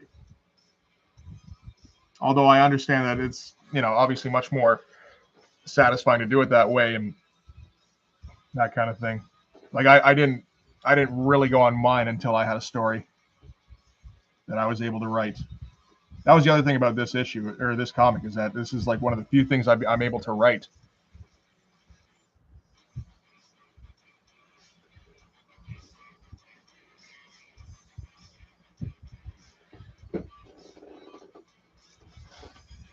Yeah, but I was gonna say, yeah.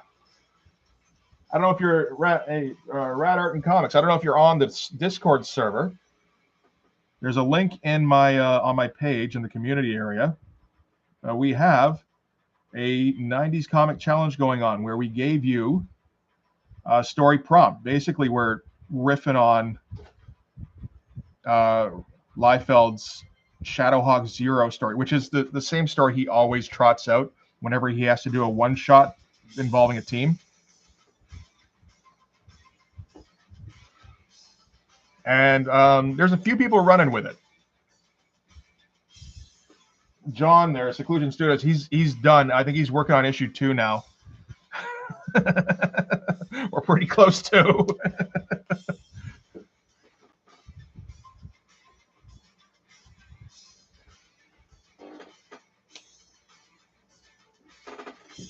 But yeah, and we're gonna have a few guys finishing up something. So like, if you want to get in on it, that's absolutely, man. You don't have to come up with a very complicated story.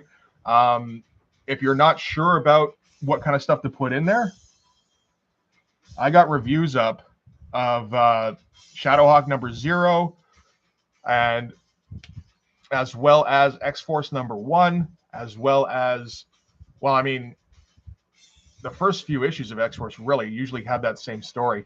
But Youngblood #1, the reverse side. Like, there's all sorts of reference material on my channel.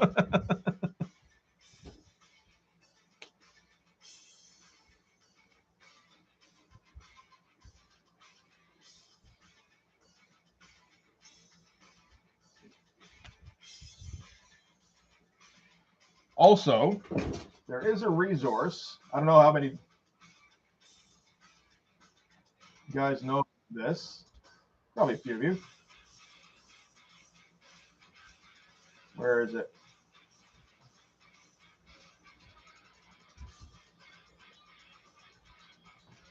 Okay. I know what this looks like at first.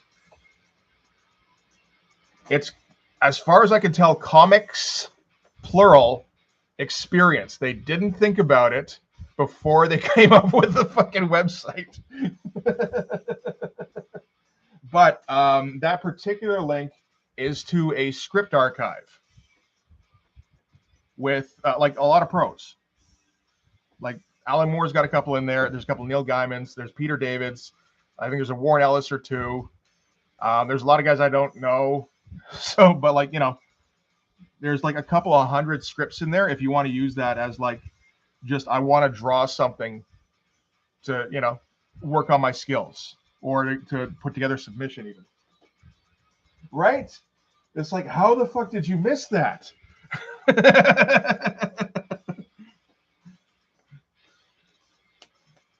I honestly, I didn't see it at first either. And then I linked it to my brother and he's like, excuse me?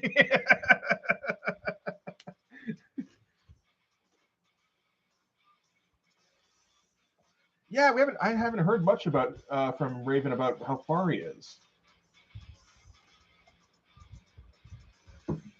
I keep seeing that he's doing like concept stuff as far as I can tell, but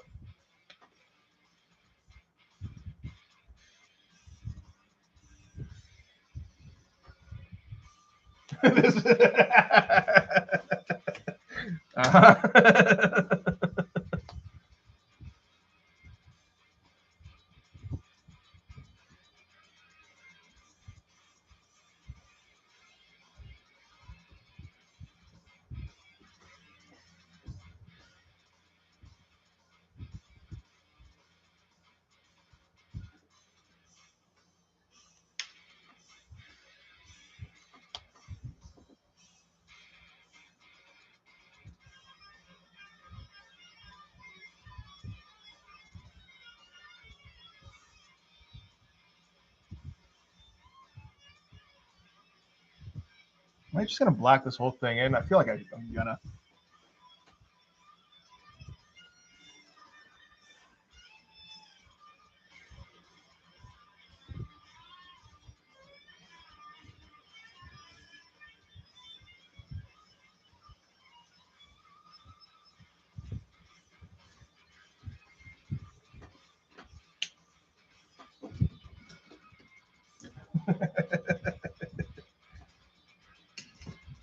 That was a good one for sure.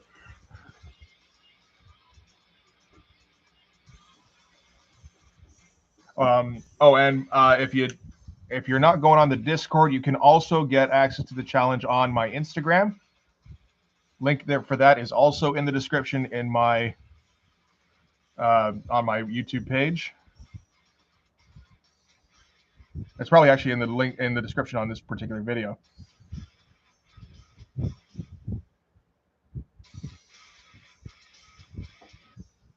It's also on OK Comics' Instagram, but we're not on his video, so you know. Sorry, man.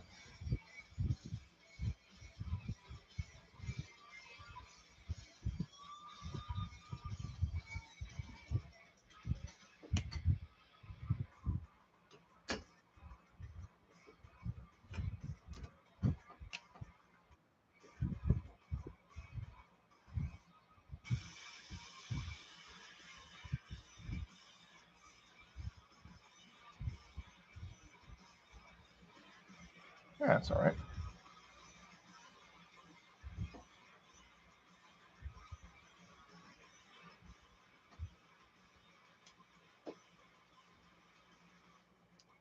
Hey, all right, good man. Yeah, there's the two. If you go to it is channel, right? 90s Ashcan challenge. There's the message pinned at the top, which gives you the rules, I believe. I'm going to go to that to make sure, actually, now that I say that. Yep. Oh, a lot of talking in here. Come on, you can do it. Yes, all the rules are there. There you go. Oh, you got the COVID shit? Sorry, man. I'm glad to hear you're feeling better. Man, that fucking blows.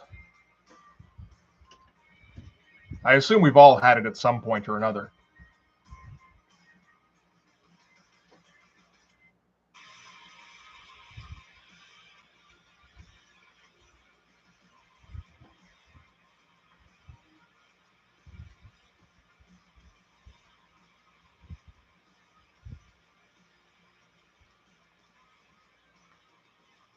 Dude, that's so 2020.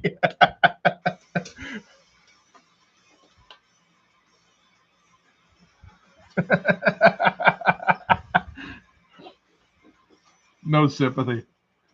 I love it.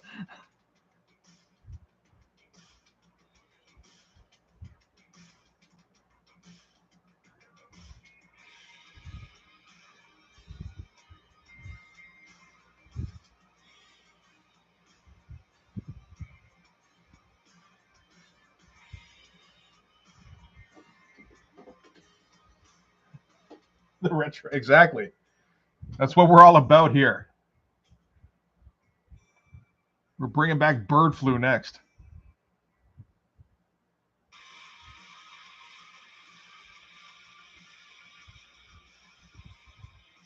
Or what was the one in like right around 2000 that where Toronto was like seen as like the center for, I can't remember what it is now. It was some breathing thing.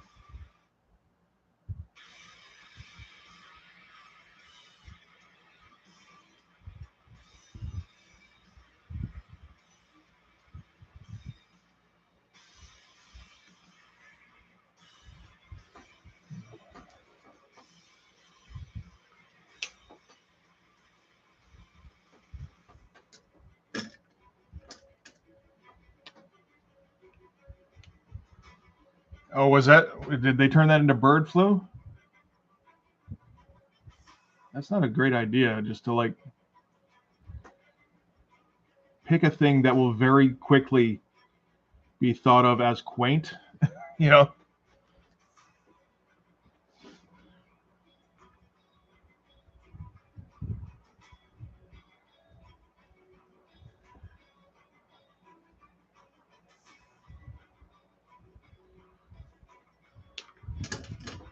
You never want to pick like the scare du jour. I mean, I guess that works for getting ratings at the time, but like it in retrospect, it always makes your shit look super dated.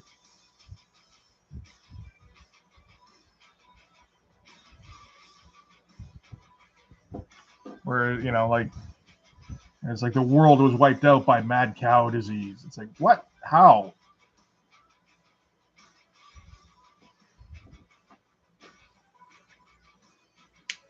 Right. Avian flu. Yeah.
Thanks, Red. That's cool. Appreciate it.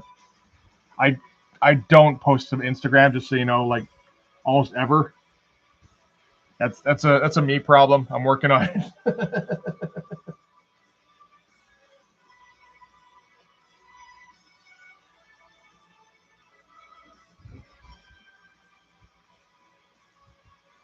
Oh, I just realized I've been completely drawing on the wrong thing here for a minute. Does that make it worse? I don't think it does, but it's just not quite as clean as it was.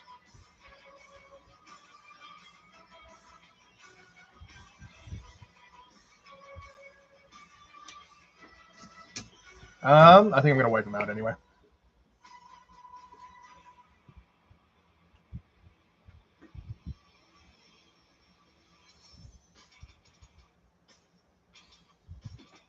Oh, come on, get off, get off, get off, get off, fucker.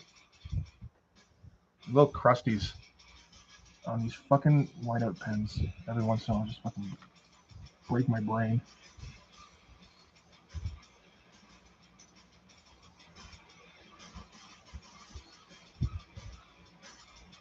Yeah, not a big fan of that one. Yeah, just kind of drawing off in the corner, drawing on the clerk's face. It's like, wait a minute, what were we talking about?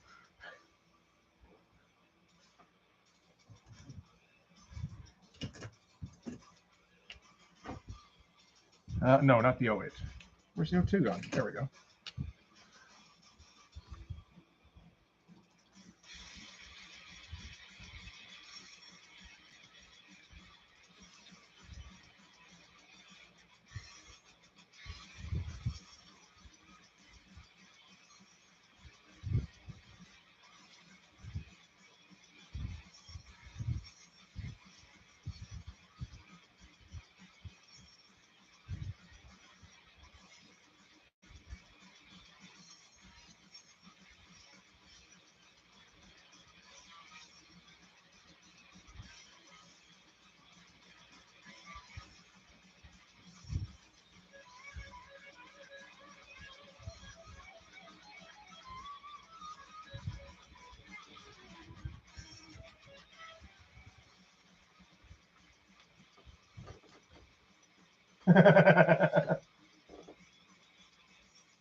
Yes, yes, work that suffering.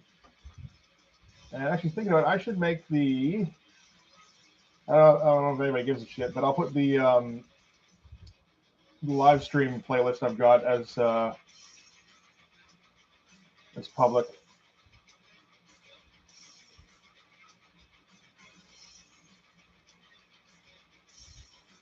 There's some useful stuff in there, you know. Wait a minute, will I? Why is it listed as private? Playlists. There it is.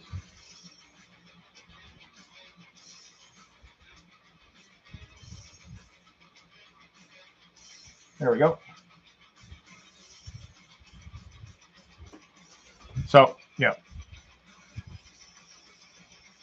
I'll make it a little, I don't know, if you're looking for a track list like that yourself.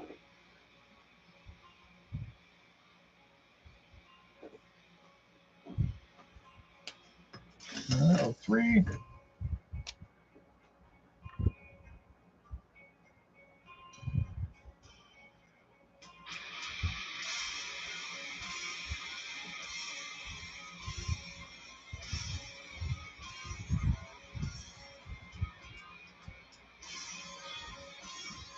That is some rather pretty cross hatching. All right.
That was a weird method of cross-hatching. I wonder if that will make it look any different.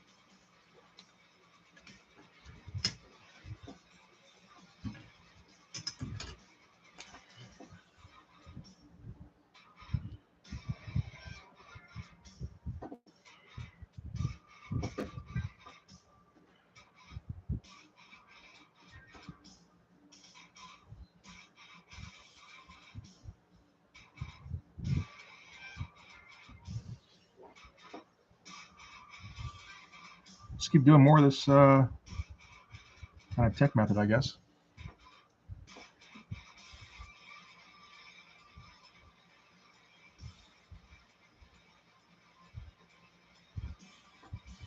Just do like a complete switch up in how the Clerg Tech looks 4 issues in. I think that makes complete sense.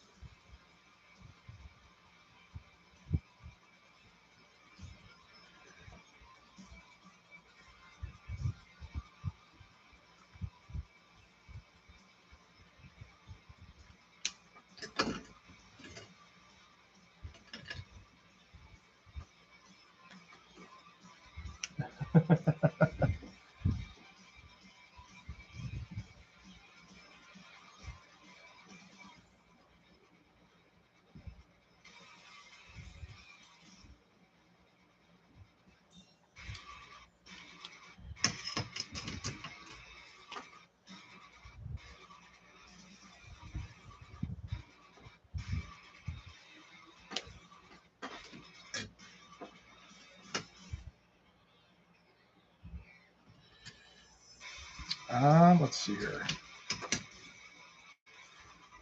If that's like that. No, don't fucking slide on me.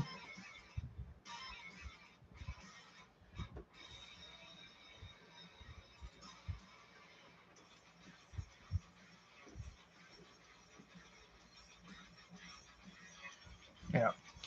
Now let's rub that right.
Oh, it was a weird kind of cross-hatching where I went like this and then just kept following the motion of my hand without moving my wrist around. So like, it's almost like perspective cross-hatching. It's a little Simonson-y looking, actually. I don't think it's something I'll be using too often, unless I could come up with a way to make it appropriate, I guess.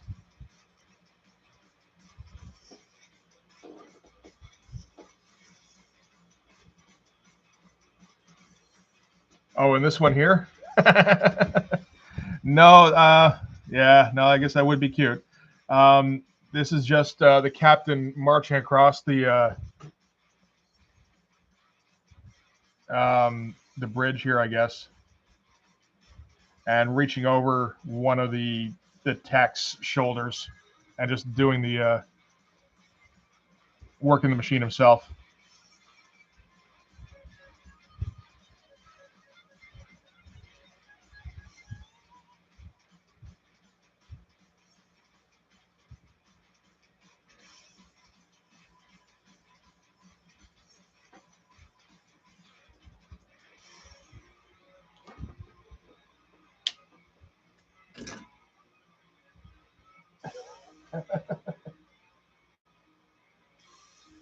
That's okay.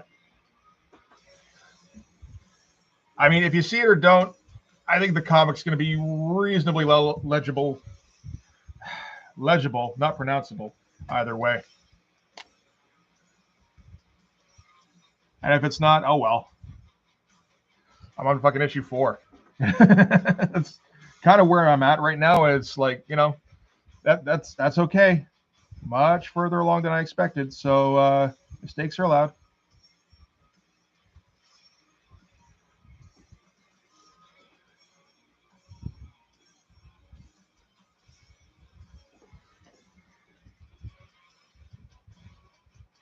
Yeah, let's just do like that.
Sure, looks fine.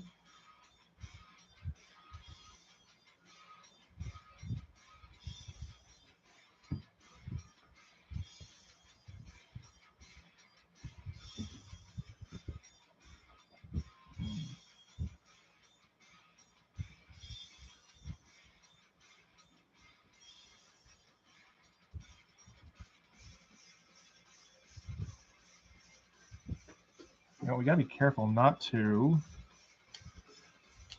obscure where his eyes are. I think this whole area just needs to get blacked out, actually. Okay. Who said you haven't seen a female clerk?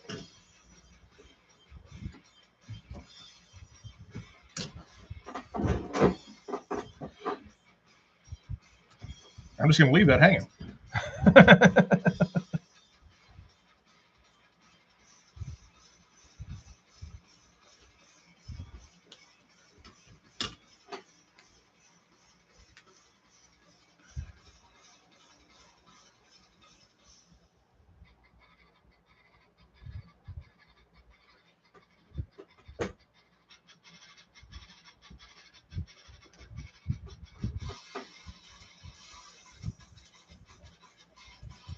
But I mean, like, you know, villains in Image Comics tended to be pretty sexless. Well, Liefeld Image Comics anyway, not so much like Jim Lee or whatever, but where they're just all tits hanging out. But well, at least fucking Tapestry was.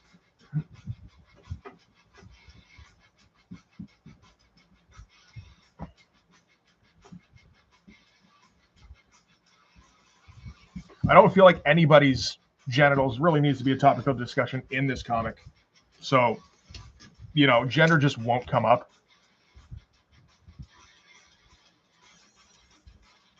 For something like The Clerk.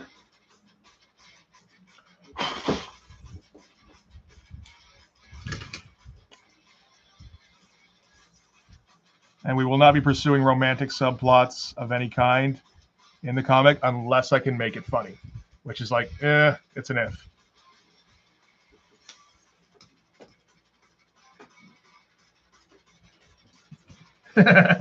Montoya started his fan fiction next.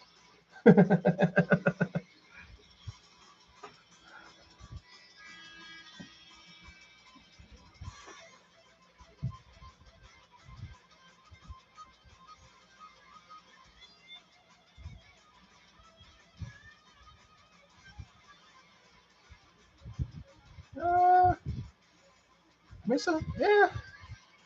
It's just a weird kind of collection of angles now for Clerk Tech, apparently, when you get close up to it. In the background, it's all just like dark and fucking lights here and there. And that's, I don't mind this. This is kind of neat looking.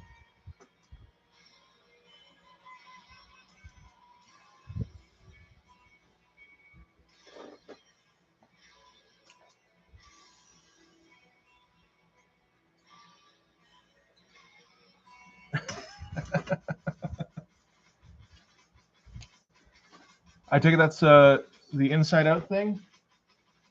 Okay, I was not familiar with there being. I mean, it doesn't surprise me.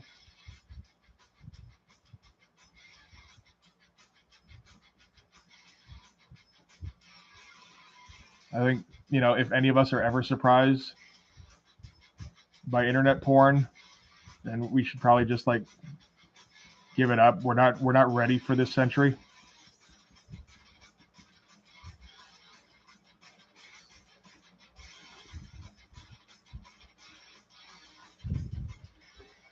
It does always weird me out a little bit when like the kids' cartoons get like really sexualized. Like, what the fuck, man? But whatever. As long as no one tries to tell me the fucking canon.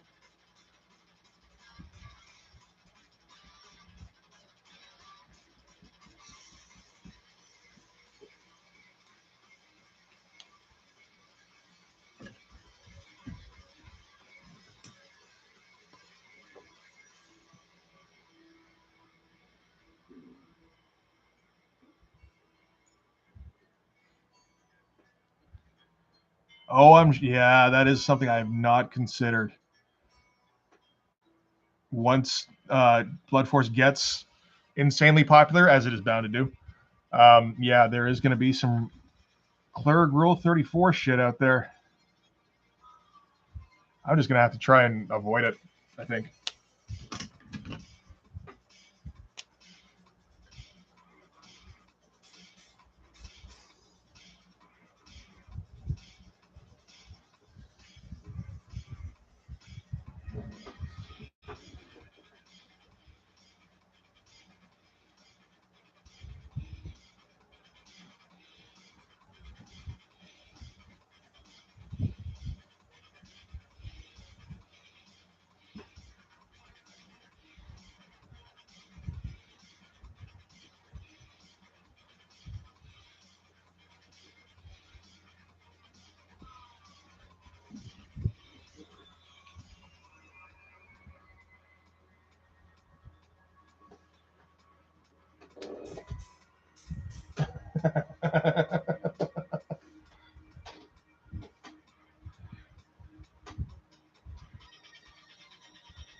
I think I'll be able to stay away from it. The only difficulty will be like, if I ever do a convention and you get people like cosplaying as sexy Clerg Captain or whatever. That's just going to be a little bit of a head fuck.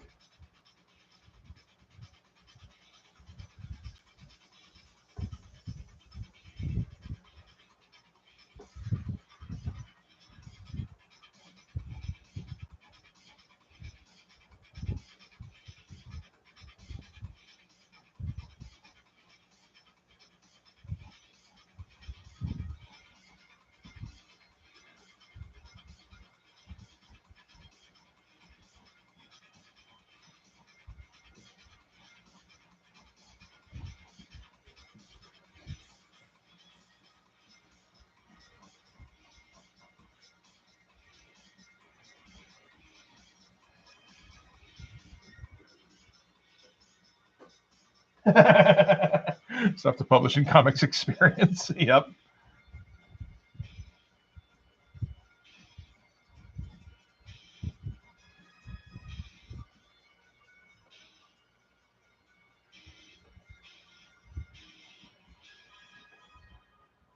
Well, you know how they go, where they like to feminize everything, right?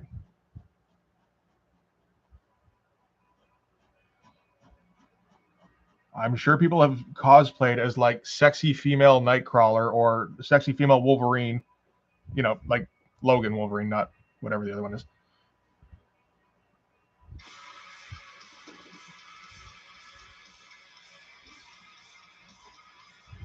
I'm not confirming nothing.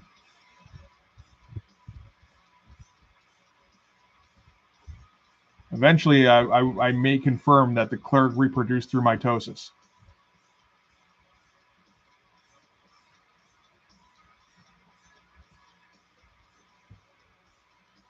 Just to curb that shit,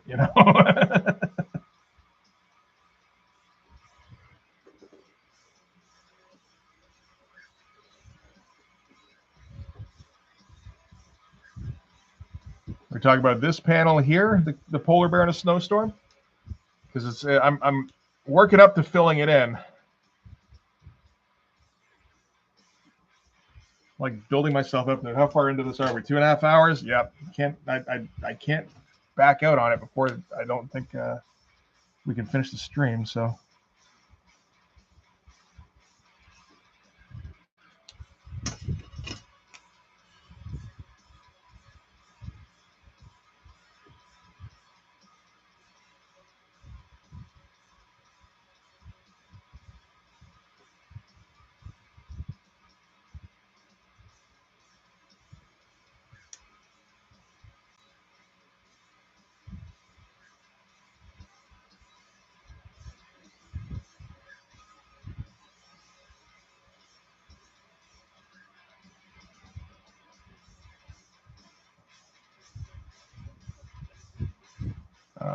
Get sloppy.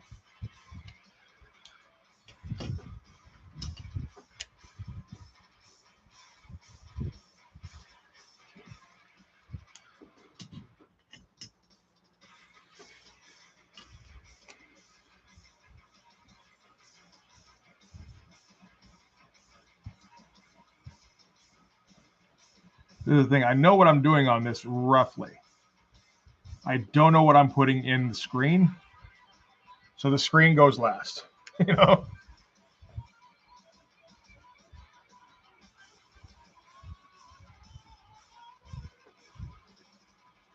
Oh, I have a rough idea. It's going to be like, it's going to be a little hard.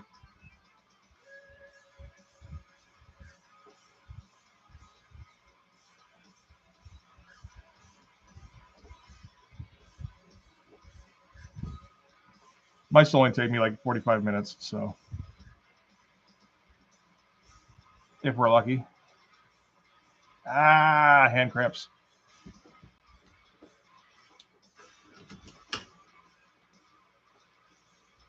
Andy Kubert's Arts.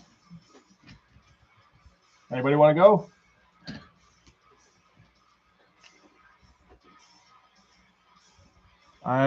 From what I've gathered, he's pretty highly respected these days, and I think it's deservedly so, at least for how prolific he was, the amount of output he got, and I think he's very competent.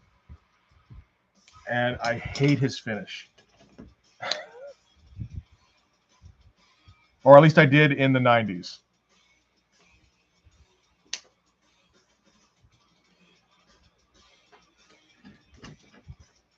Mostly on, like, a lot of stuff was because he, like I said, he was very competent, but he just put like edges and corners on things that I hate, like where he'd make like fingers pointy or make jaws super square. I don't like the faces he came up with. It's just whenever I saw Andy Kubert's, I was like, oh, really? Tended to draw like kind of dumpy looking women.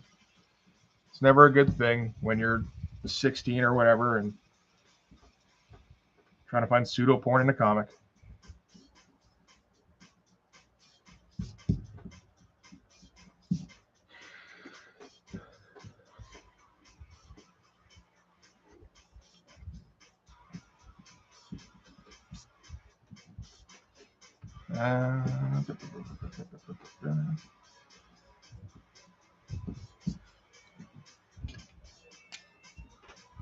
From what I've seen, he has gotten better in the last few years. Well, maybe the last few decades, because I haven't seen much of his work between like 93 and 2017 or whatever he was working on Batman. I think that looked okay if I remember.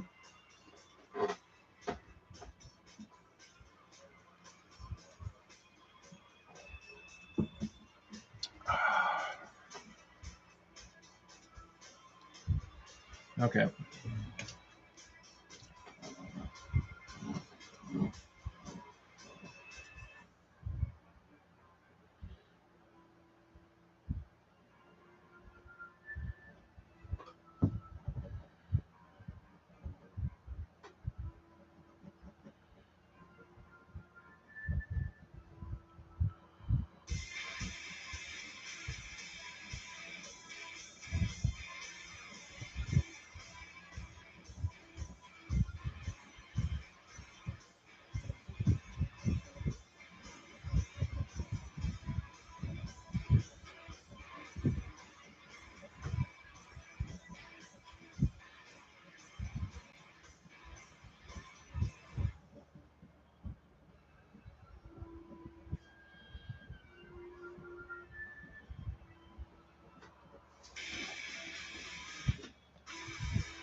Yeah, so I mean, like, I don't have anything against it, but it's like if I found out that Andy Kubert was filling in on a comic I would normally read, I probably wouldn't get it.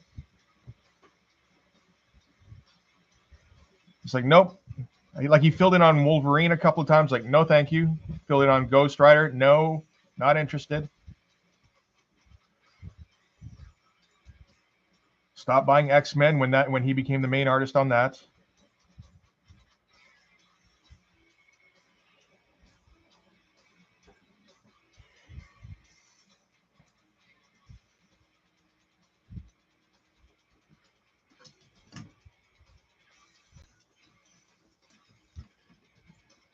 Yep, I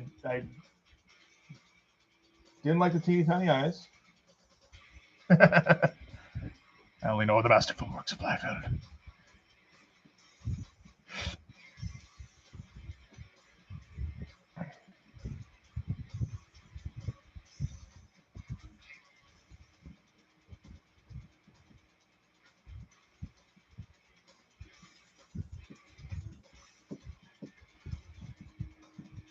Like, it was tough for him too, because I mean, like, he was always coming up behind whatever guy was leaving a title usually, right?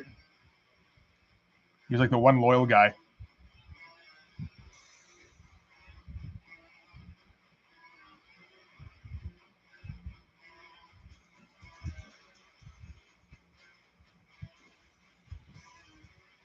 So, like, you get some fan favorite leaving, and then, okay, Andy, we need you to pick the slack. And it's like, fucking Andy again.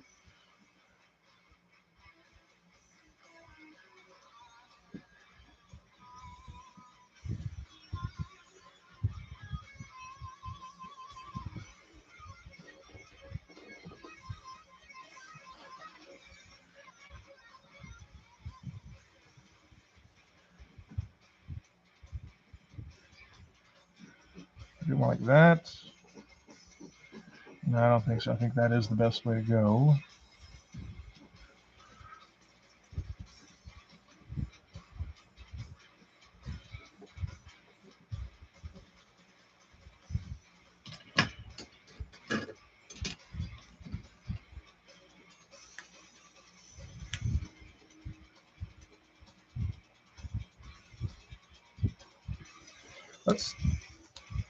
I know I did a post similar to this on page one. Let's not entirely copy it. So. You have a whole index. Had two, you did, yeah. A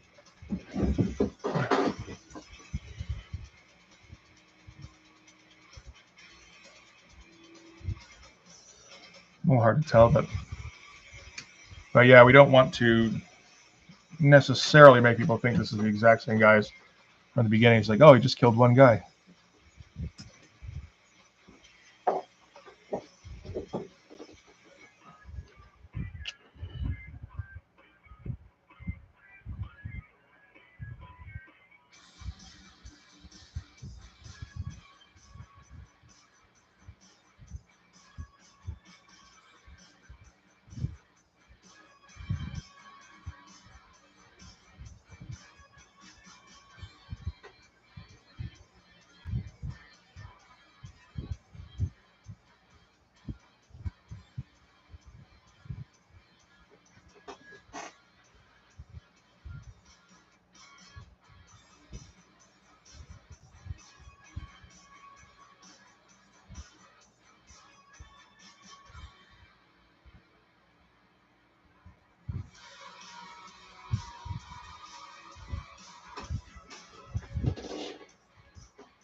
Hmm.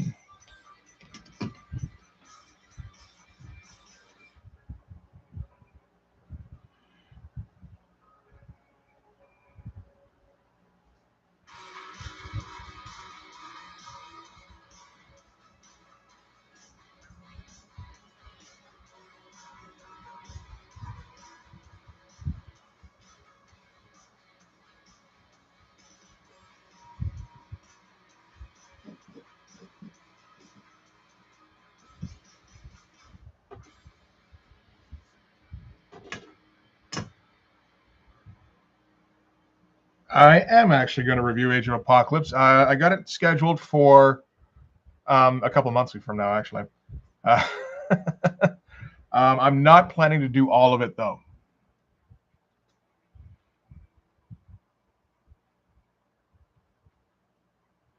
I was going to do, I don't know, maybe,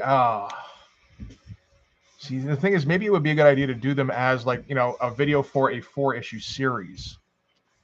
I haven't really thought about it too much. I was going to do it as one video for whatever the first one's called, Alpha, and then one video for Omega, and then do Astonishing in between, because that was really the only one I was all that interested in. But it might be a good idea to do videos for each of them, like a video for each 4-issue series.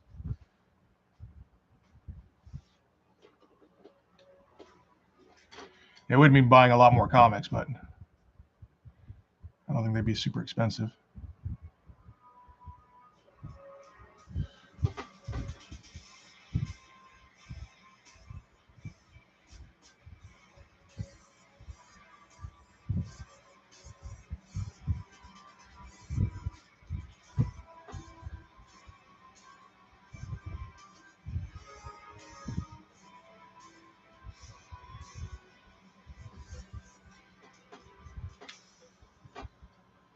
So maybe it's a good thing I scheduled for a few months from now, because then I can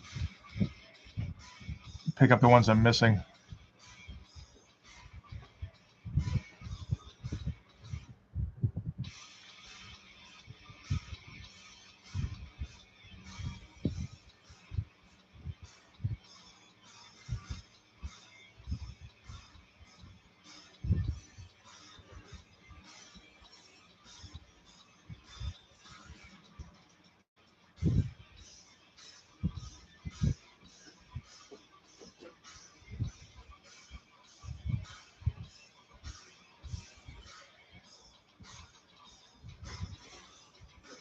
That would be a good idea, because I do have other random issues from Age of Apocalypse and the entire Generation Next thing miniseries, because I forgot that wasn't Generation X.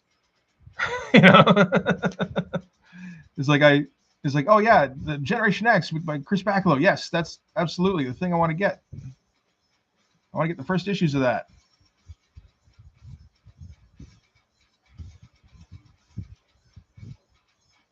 And then just ended up buying the miniseries for, like, I don't know, it's like $7 or something like that, because none of them are expensive now.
Sure, not great looking hand, but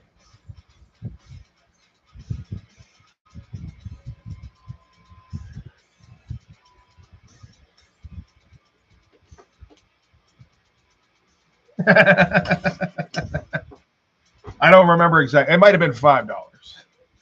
I refuse to say I've been bamboozled when I don't remember exactly what the price was.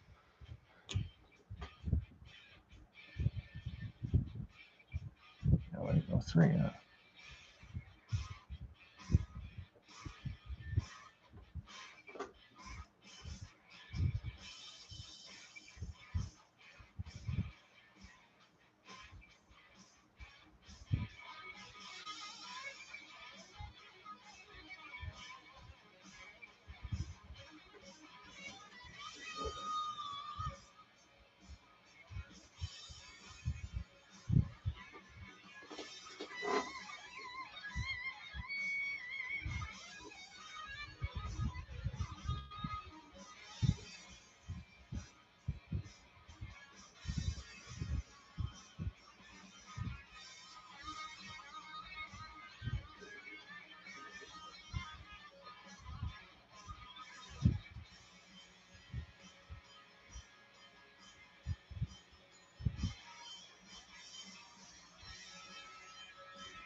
All right, where are we at? 2:44. I'm going to take a quick break.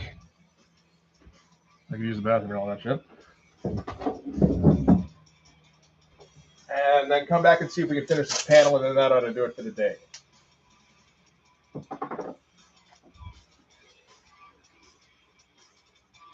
Where's it good? I don't want to put this on the page because it'll wreck shit. That's too high. Fuck. Boop.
Okay. Look it back.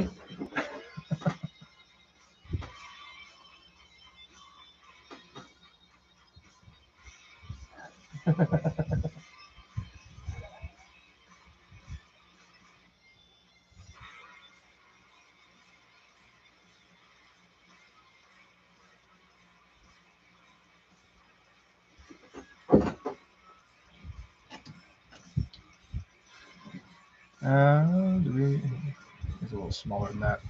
Did it say fish minutes? It should have been 5. Now I gotta check that thing. If I can find a tape. Oh yeah, I can. I already leaked it. There it is.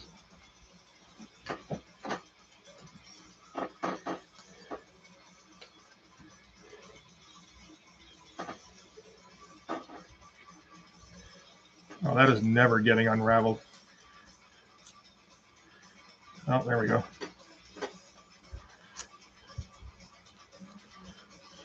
Oh, 5-ish. Yeah, that's right.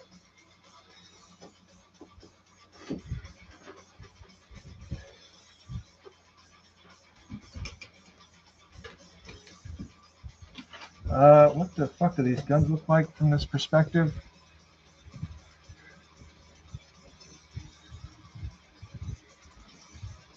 Don't have to do it super detailed.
Let's do some blacks in here so that I can make this a little easier in my head at least.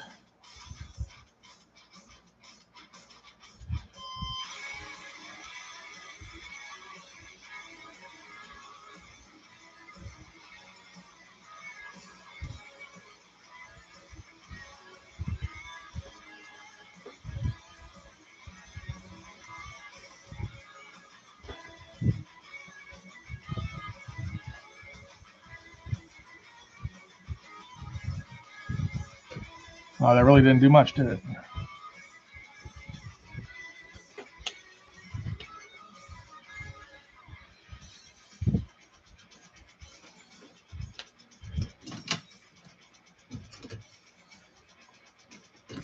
This kind of thing where like some screen tones would be nice.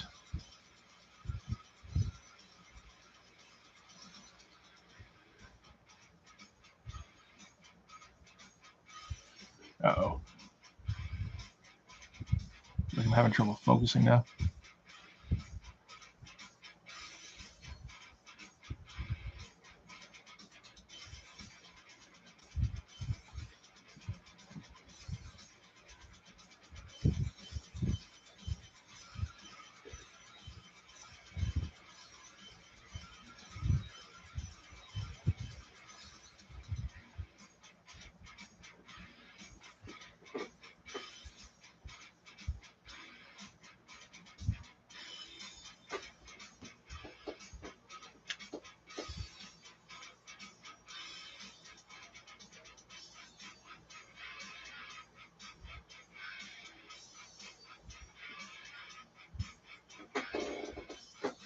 Draw someone talking from a screen, and the screen is not parallel to the panel. Oh, yes. Oh, like, I think I see what you mean. Like it's in a box.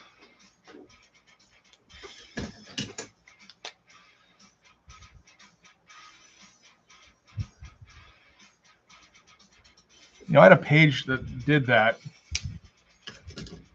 in issue 2. I think it was page 2, where we looked up at a screen of Blood Force, and I tried to draw it as if it was the image, you know, moved to the side. It's tough, man. I think I kind of pulled it off, but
yeah. It didn't even occur to me to try and draw it that way. When I was doing mine, it was just like, oh fuck, I'm gonna have to do this and draw everybody all skinnied up, like they're the VHS release of Die Hard.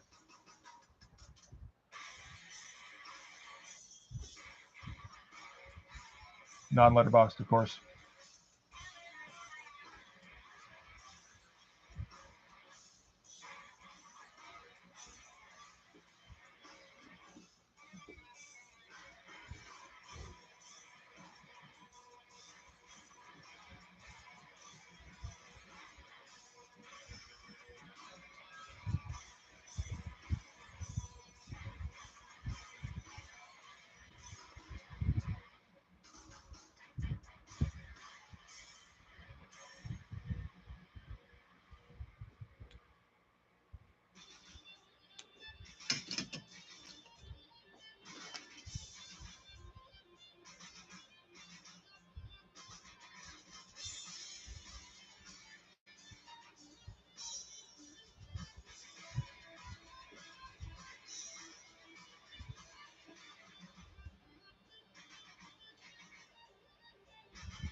Good old pan and scam. Exactly.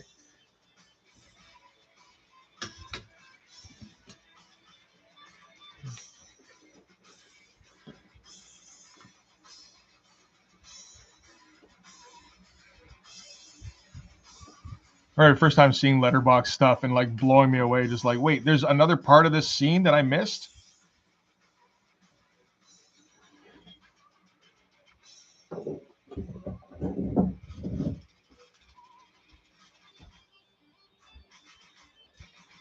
The classic shot in Jedi when like they're picking up R2 and 3PO out of the sand, and they can only show like one guy at a time.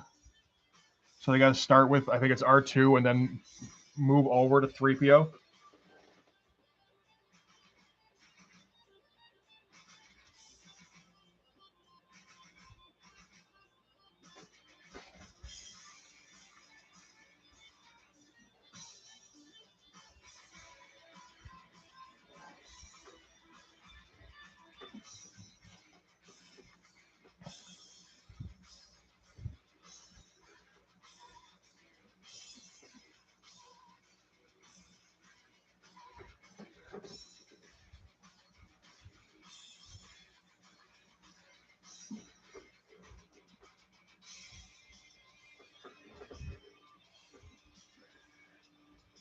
Okay, I'm gonna need the O2 for this.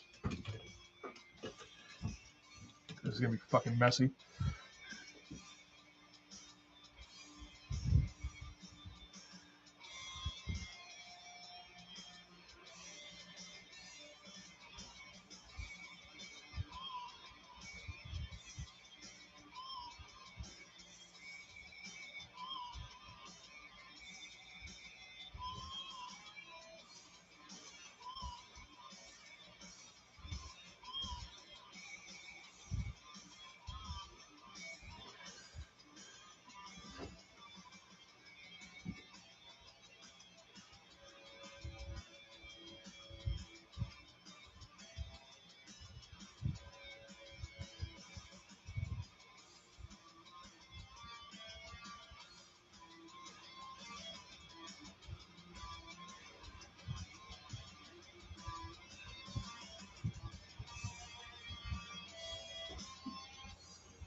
Let's see here.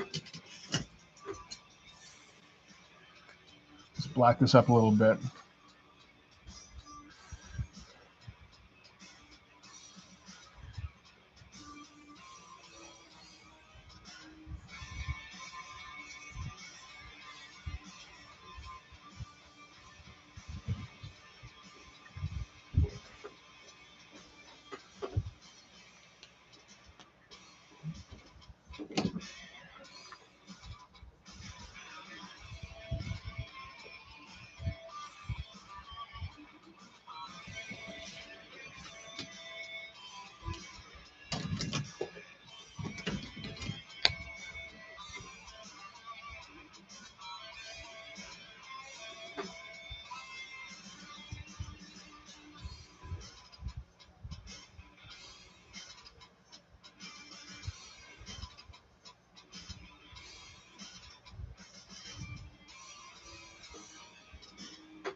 Some bullet holes in here.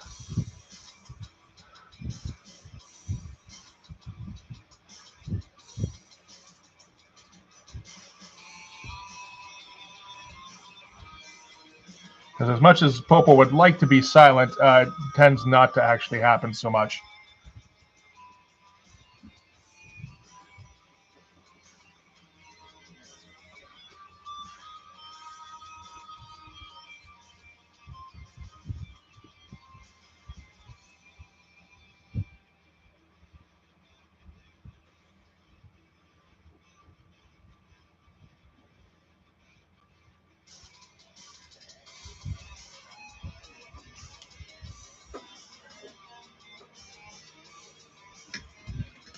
And there's usually a panel here as well.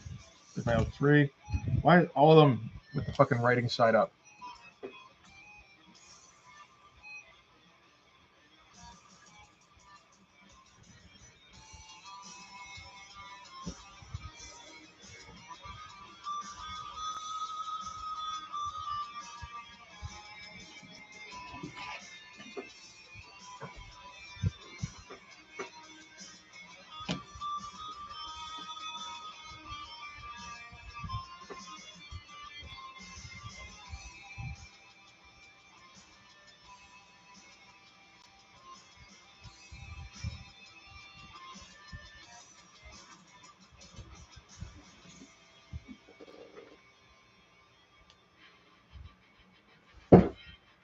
the heck is Shark Month?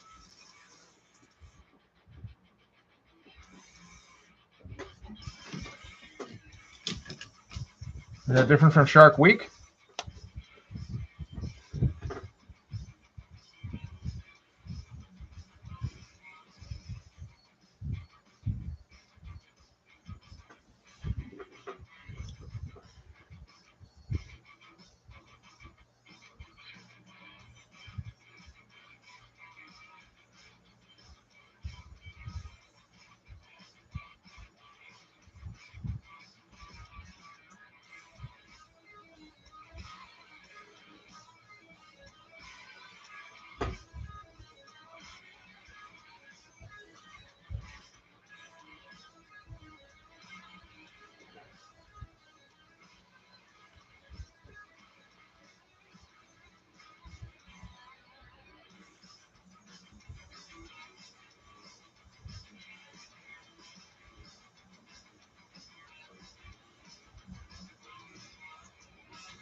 I'm sure blood shark has been used before.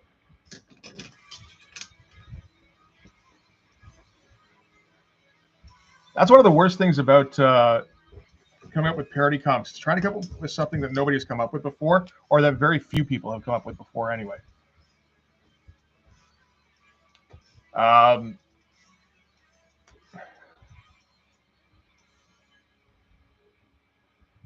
I was trying to come up with some parody names for, like, some different parody names that I don't already have for the challenge thing. I think I don't remember which one I came up with. Oh, there's a whole lot of black there. That's okay.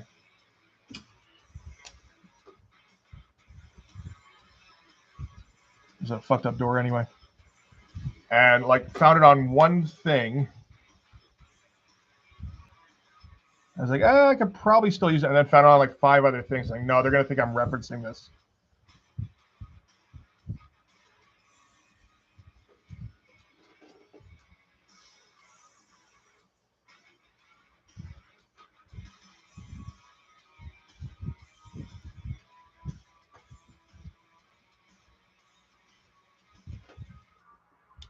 All right.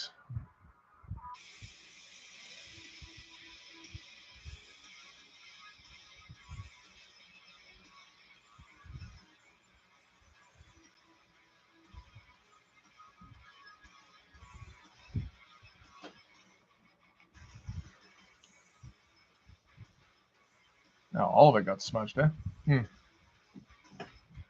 Oh, because of all that fucking ink there. That's right. I forgot about that.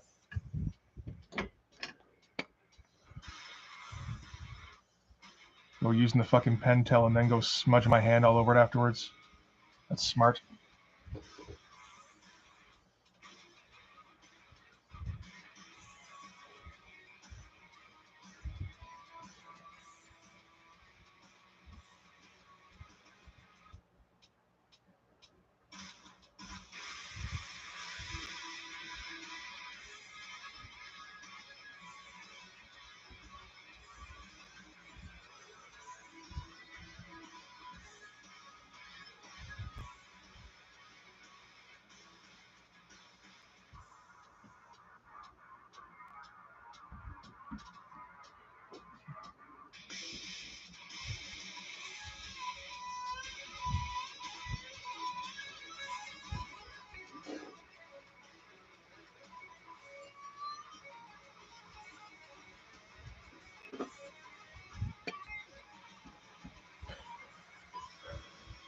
Okay, so it's about done yet?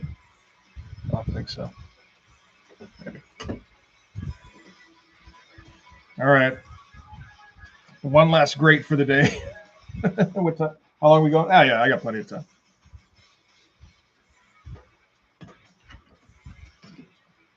What was the name I was even looking for? I need to let this sit for a little bit longer to make sure it's dry.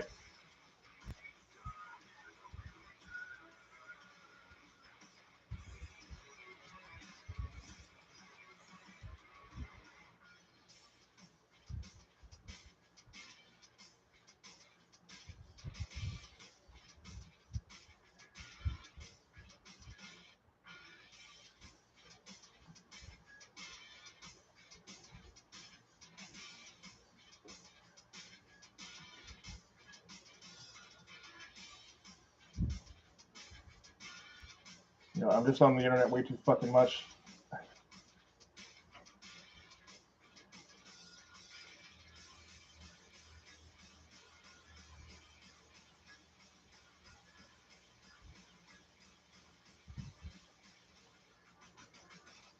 Yeah, not gonna find it. Oh well.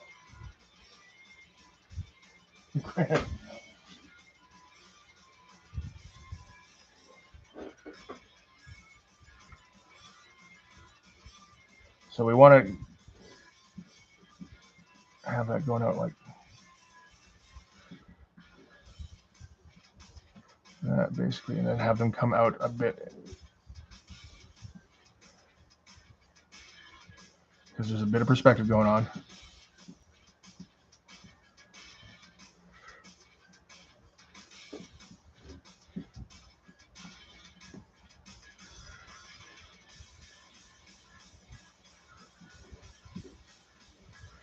Hopefully this shouldn't be the toughest grate.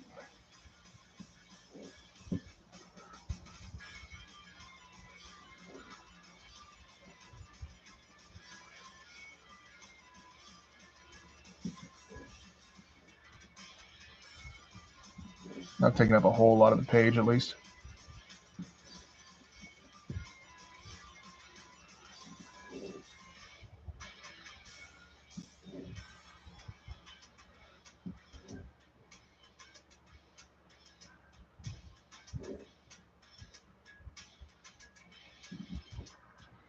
Right, I was going to do like a section of it blown out, like by an explosion,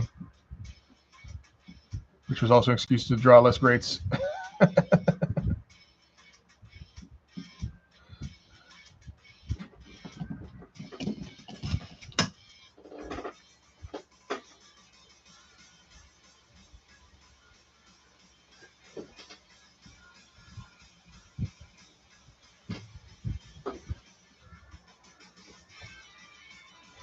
The only problem is I'm going to have to figure out how to, I don't know, work the perspective on the metal a little bit.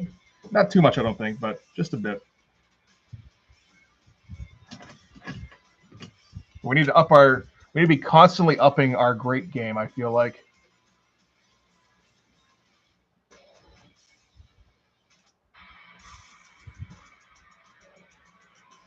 And didn't really underlight him here again, did I? Oh well.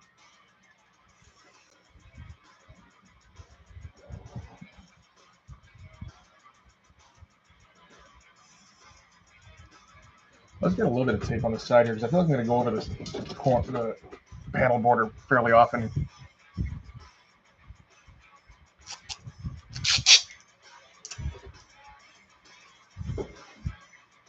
And then I just realized that almost none of them get to the edge of the panel border. Oh well.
Oh. Already forgetting about that gap there.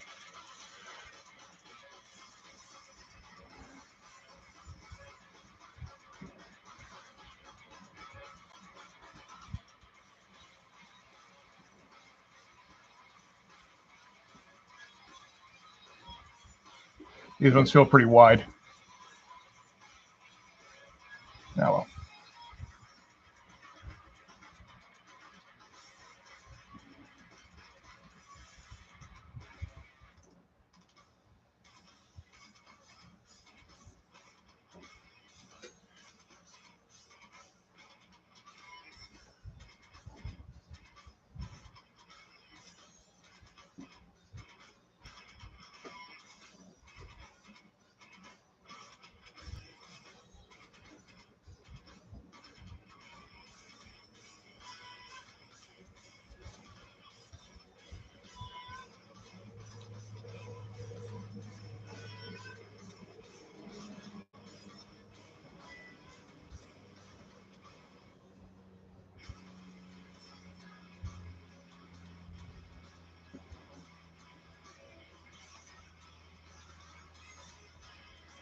Come on.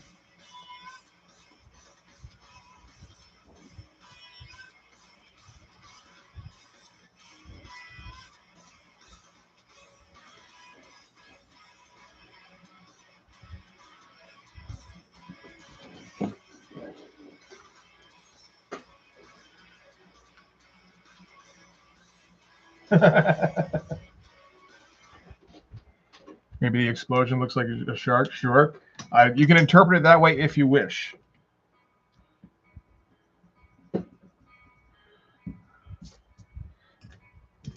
If, like, this is a fin. There we go. Shark.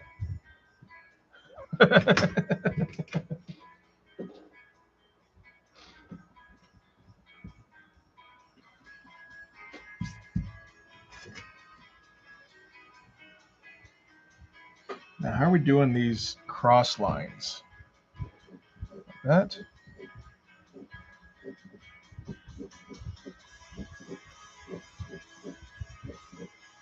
Because the angle fucks everything up.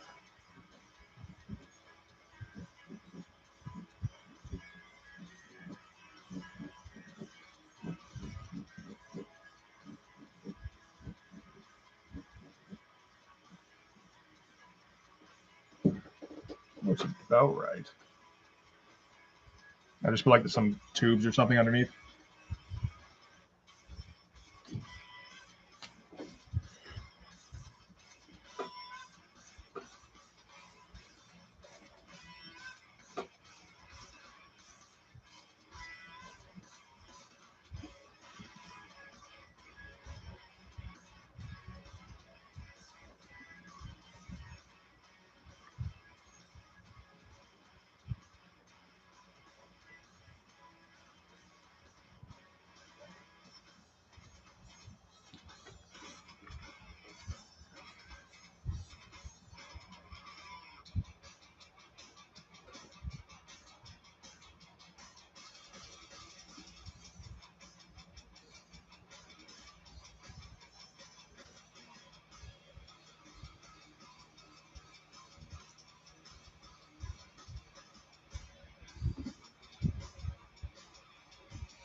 Don't go too far.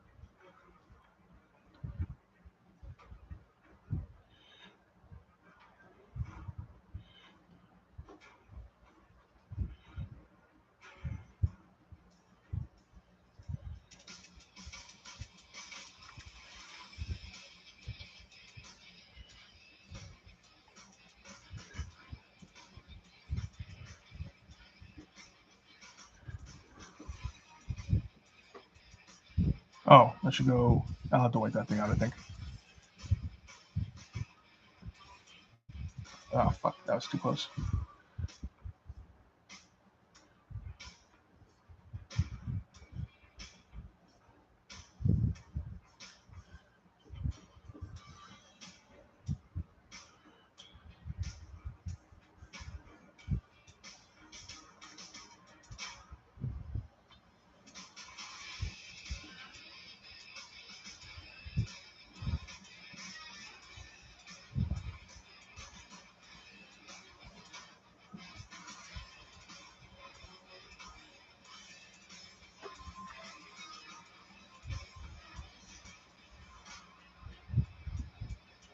Okay.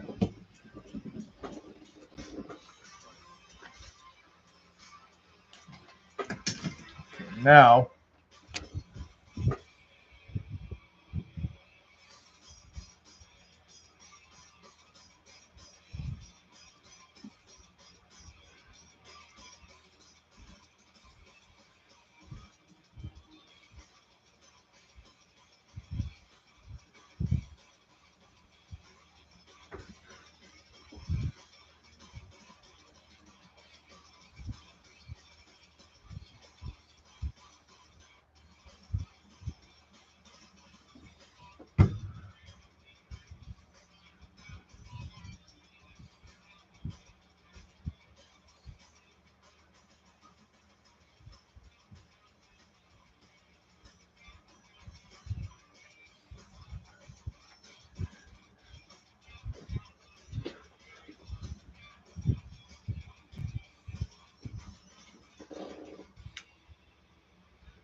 I mean, pretty fucking close, right?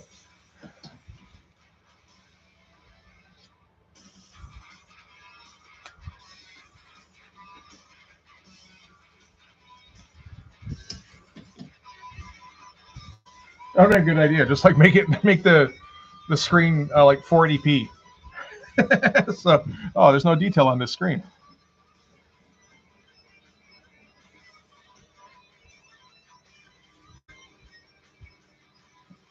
No, more that way.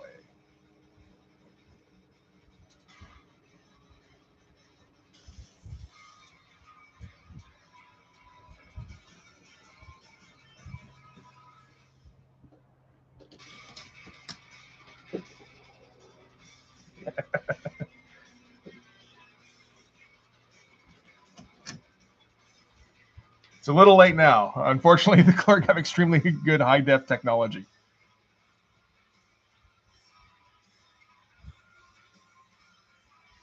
And that's just canon now, at least for the rest of this issue.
'03. It's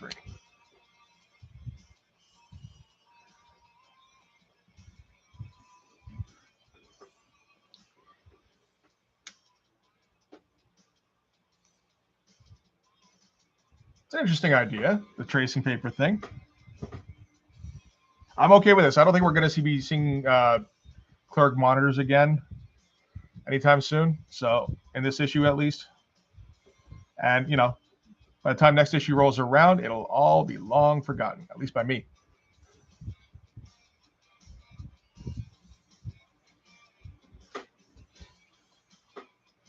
Let's do something a little better. Where'd that? I had a 003 somewhere. There you are. Oh, that thing is hot. Okay. It was like right by my monitor.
And we should put, look, if battle damage, oh shit, there's all sorts of detail now that I'm like, wait, what about this? Wait, what about this?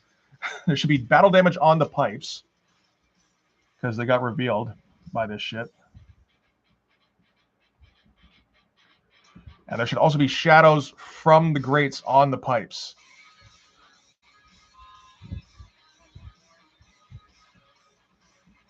We're going a little ham today, boys.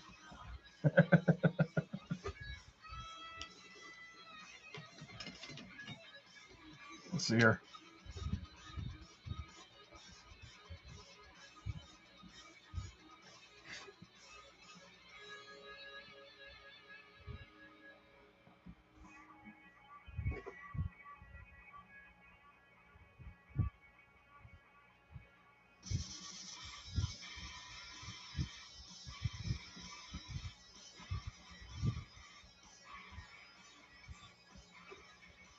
Just a little bit here and there.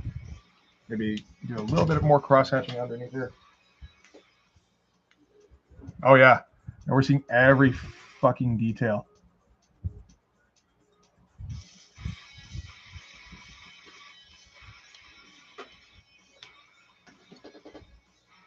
Does it even look like anything? I mean, kind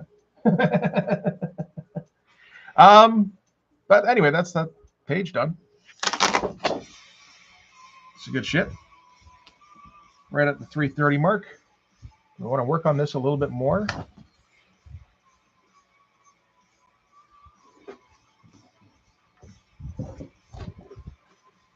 I always work on this a little bit more, I suppose. We have to come up with some pretty dark shadows on this thing if we're going to do the Frank Miller.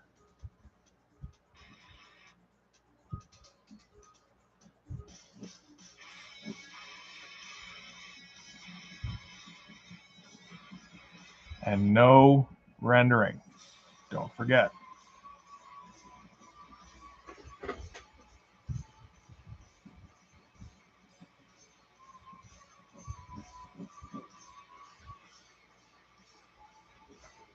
Thanks, guys.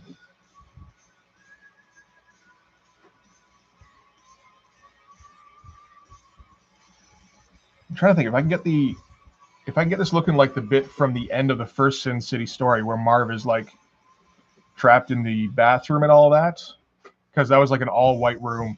So we had to come up with a solution for that. I feel like that would be a nice way to go for this look.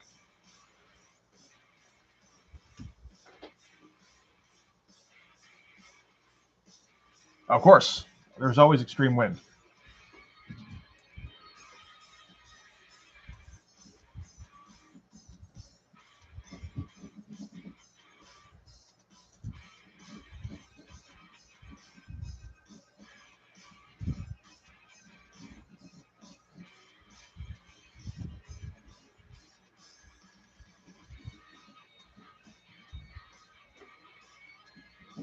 Oh, I got so many temptations to render this.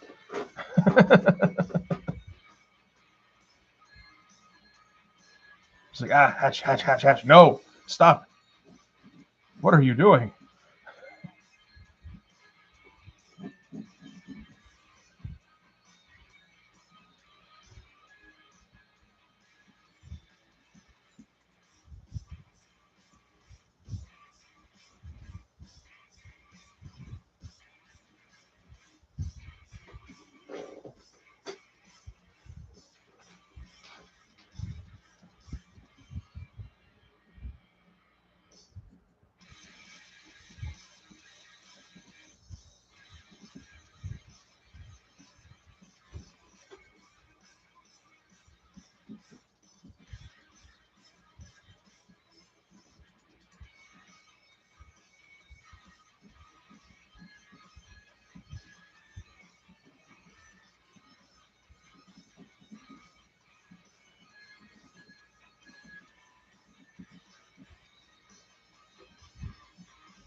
Right? Yeah.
And Popo, of course, always keeps his finger directly on the trigger.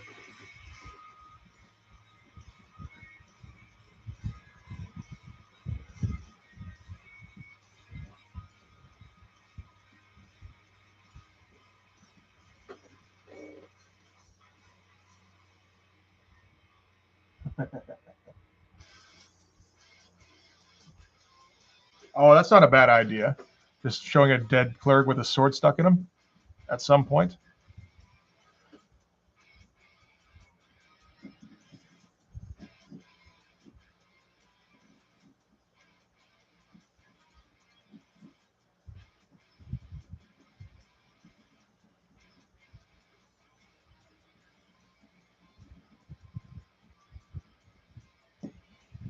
Because there's the other Frank Miller Cincinnati style where he just does like wobbly lines all over everything. It's like, and I feel like that's what led to Death Blow essentially.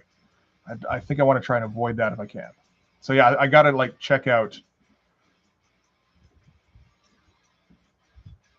the original Sin City and Dame to Kill 4 and Big Fat Kill, so I can do this properly.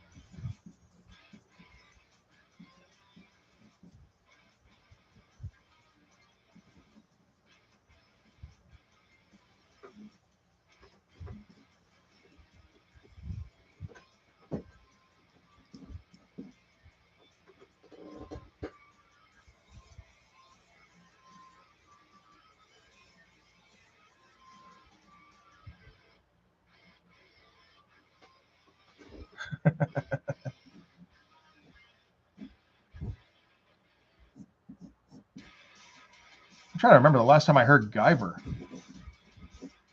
It's been a little while. I like vaguely remember what that is. I don't think I ever watched any of it. I don't think I ever saw it for like rent or anything.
No, I probably might want to make it more of a graphic where there's not even an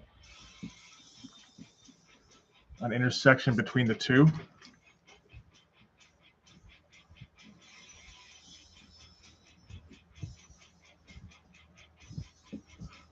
There we go.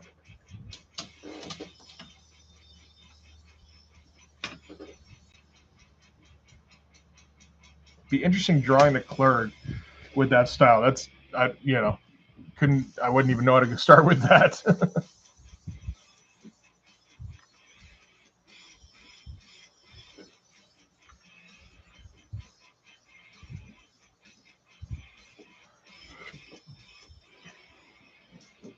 And then we'll research some ridiculous Frank Miller guns for this.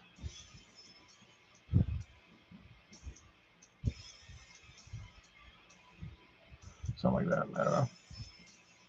With a big sword knife on the end of it, like he likes to do.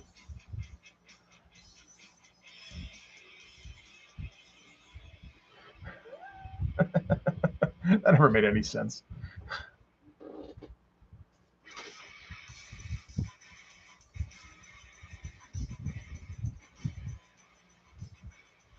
All right. I want to cross hatch this shit so bad.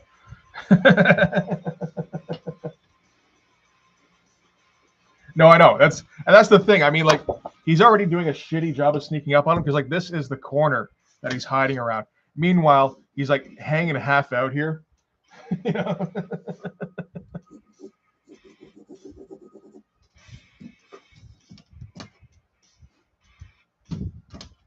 Here's move this over just a little bit so it's actually, blocking the hand. Why not? We can be nice. But the leg stays. Exactly. You could be looking right at him and you wouldn't even see him.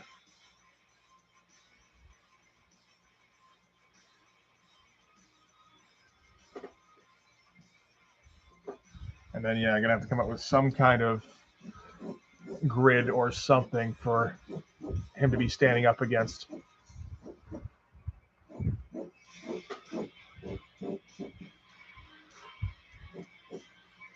Maybe if these are all black, we can do like a panel here of white.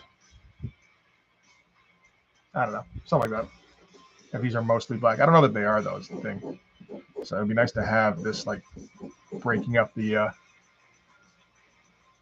coat.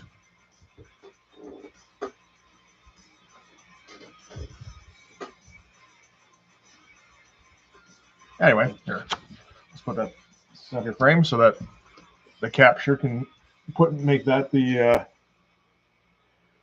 thumbnail. When I start thinking about this shit, that's what I want it to be, I think. Anyway, I am ready to wrap it up. I could use some lunch. Well, what time is it? 3 o'clock? What's the brunch equivalent for between lunch and dinner? Have we ever arrived at a term for that? I could use one of those.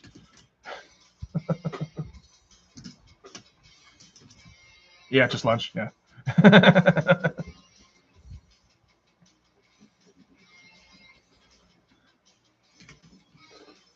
Oh yes, second lunch, of course. All right. Well, thank you guys very much for sticking around. There's still a bunch of us here. I'll see you in the. I'm sure we'll all still be discussing the challenge in the chat, or in the Discord. So we'll see you all there. Noonsies, threesies. All right, you guys enjoy the rest of your weekend. Thanks for hanging out. I'll see you next time.